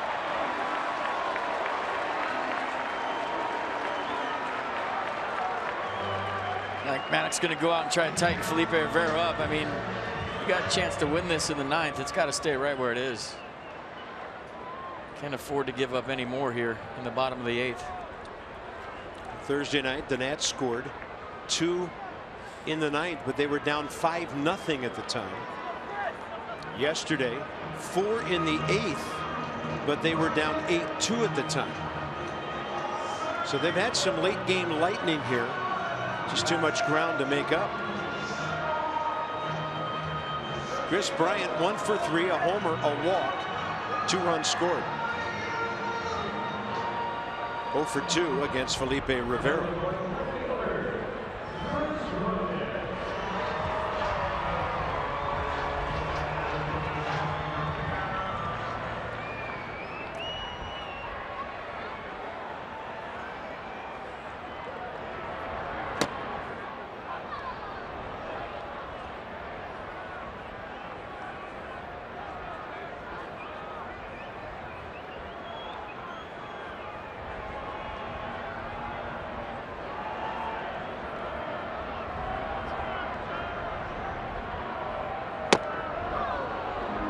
I'll tell you what, we've seen Chris Bryant play a lot, but that ball he hit today in the 4th inning through the wind. The wind's calmed down a little bit now. It was a factor early in this game, but he hit that home run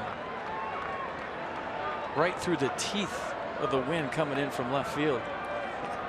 Yeah, I don't care if the scoreboard's stopping some of it. That ball was jacked. Bryant down on strikes. Rivera gets him. But you remember the sequence. Gio went first pitch curveball for strike 1. Then he threw a changeup underneath the bat of Chris Bryant. They tried to sneak a fastball by him with 2 strikes. And Bryant caught it out front. Gio hoping the wind will catch that thing, but strong human hit that.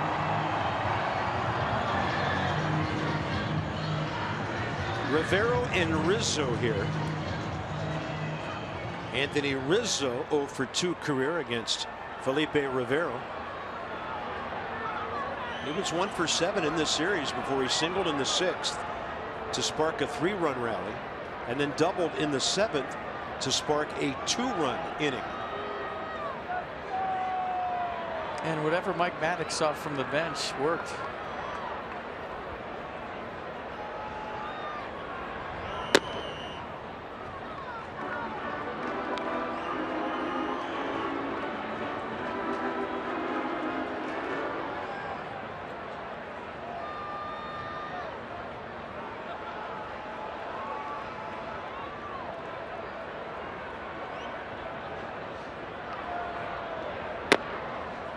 That's a good breaking ball to the outside edge.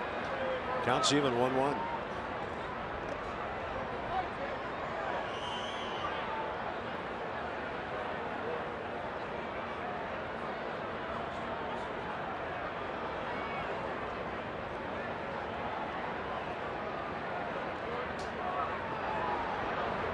Front door. Stayed inside. Close.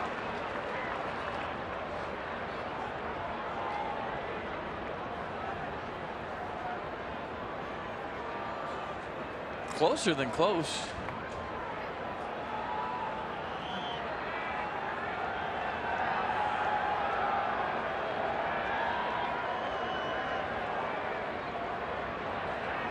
Oh my.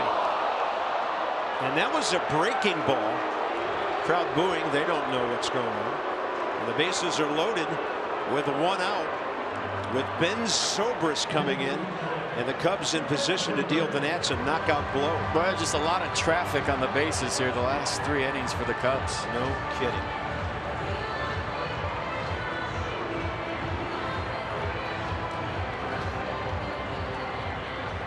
Bases loaded for the 3rd consecutive inning.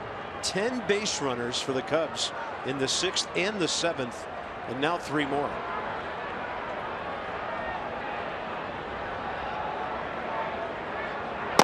And Zobrist up there hacking, trying to put an end to this.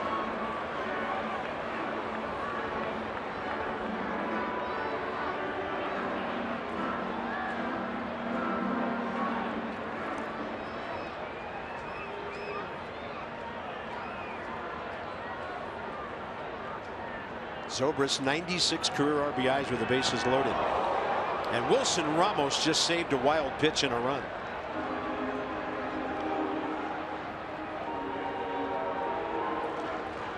And nice stop by Wilson Ramos.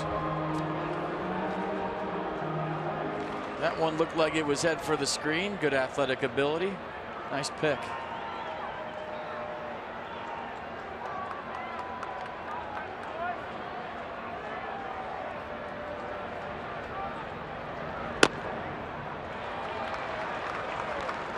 And Dusty Baker needs Felipe Rivero. I feel like he's the glue to that bullpen. Sean Kelly's doing his thing. Oliver Perez is doing his thing. But when you talk about Felipe Rivero being used as a setup man in the 8th, and all of a sudden if he loses his release point and becomes wild, now you got problems. 2-1 pitch into right field.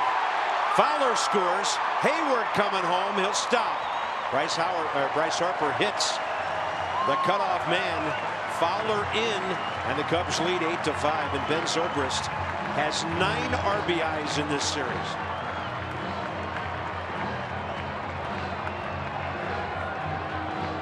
Yeah, fell behind 2-1 pitch. Ben Zobrist did a nice job of getting on top of that fastball. The line definitely moving for the Cubbies here in the 8th.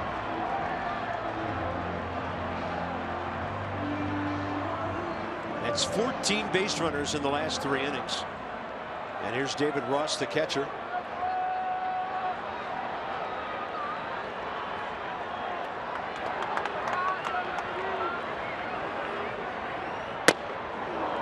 Late for 95.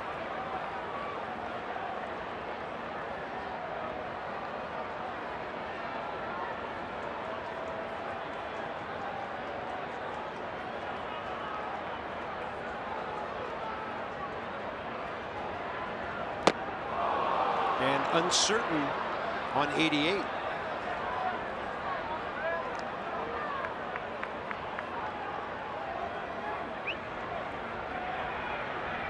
There's a sneaky MVP of the bullpen early in the season right there. He's been good whenever Dusty Baker's gone to him.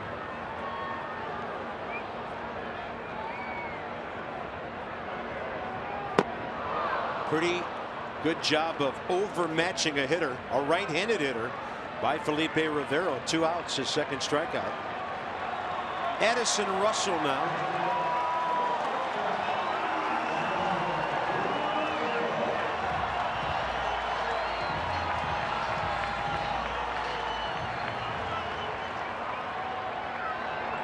Tell you what, you have a good day at Wrigley Field. The Cubs fans will let you know when you walk in the batter's box.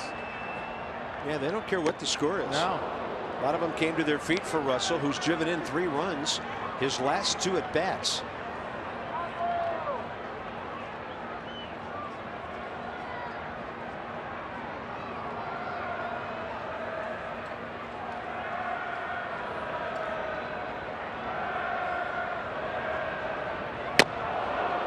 Heartbreaking ball under his bat at 85.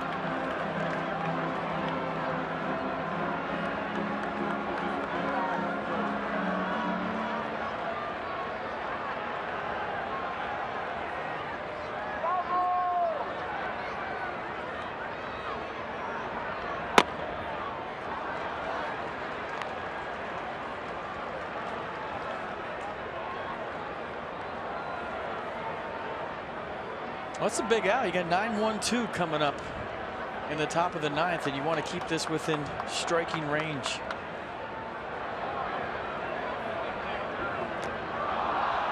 Swing and a miss. Ramos has to just step on home plate for the force, and that's it. 8-5 Cubs. Murphy, Revere, Espinosa. Here comes their closer.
Top of the 9th coming up. 9-1-2.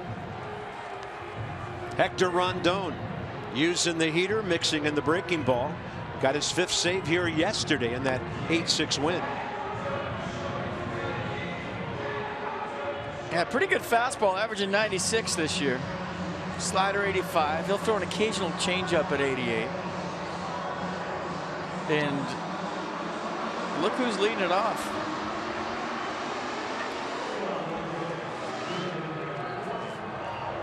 Pretty good day yesterday, 4 for 4 to move that average to a cool 406. Yesterday, Rondon struck out Heisey, grounded out Revere, struck out Rendon to end the game. Daniel Murphy in the series, 4 for 8, 2 runs scored.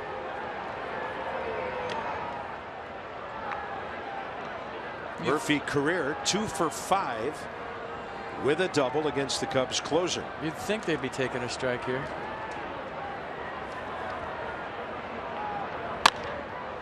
That ball's popped up on the left side. Out goes Russell. In comes Bryant. The Nationals have not had a hit since Ben Revere's triple 2 innings ago. Yeah, pretty good day for Ben Revere. His first hit is a net, getting on top of that high fastball, double down the right field corner. And then his second hit of the day, and second as a nat, a triple down that right field corner. So he's started the party in a couple innings, the 3rd and the 7th.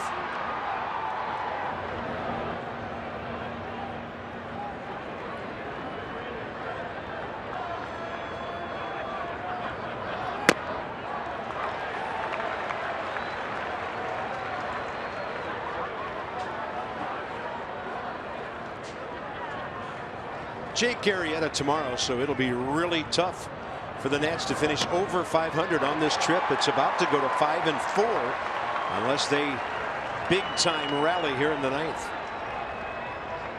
Revere against Rondon career 1 for 3. Well, there's no wind right now, so you're trying to move this line to Bryce Harper any way you can with a couple guys aboard.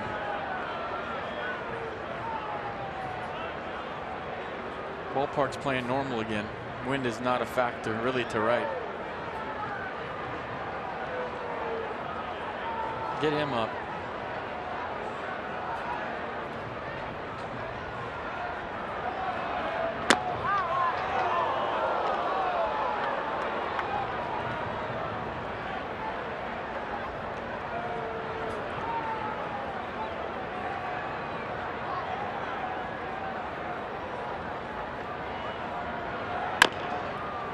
That ball hit him on the foot. Hit him off the foot and then rolled pretty hard 100 feet to Anthony Rizzo. And he hit that ball hard. Anytime you square a ball up off your foot, got him on the top of the shoe.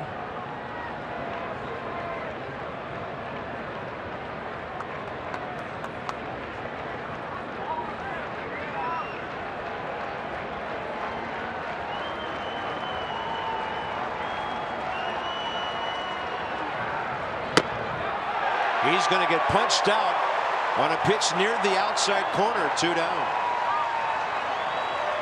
Well, he didn't like the call at all. And David Ross in this series has been setting up off the plate and getting calls consistently. I mean, it hit the target.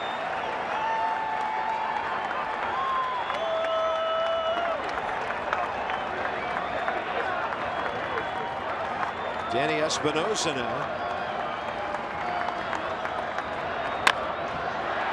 Left side. Game over. And the Cubs have done it again. They're going to sing that Go Cubs Go song again for the 3rd time in a row in this ballpark. They've won 6 straight, 10 of their last 11. And now the Nats have to beat arguably the best pitcher in baseball tomorrow to avoid a 4-game sweep.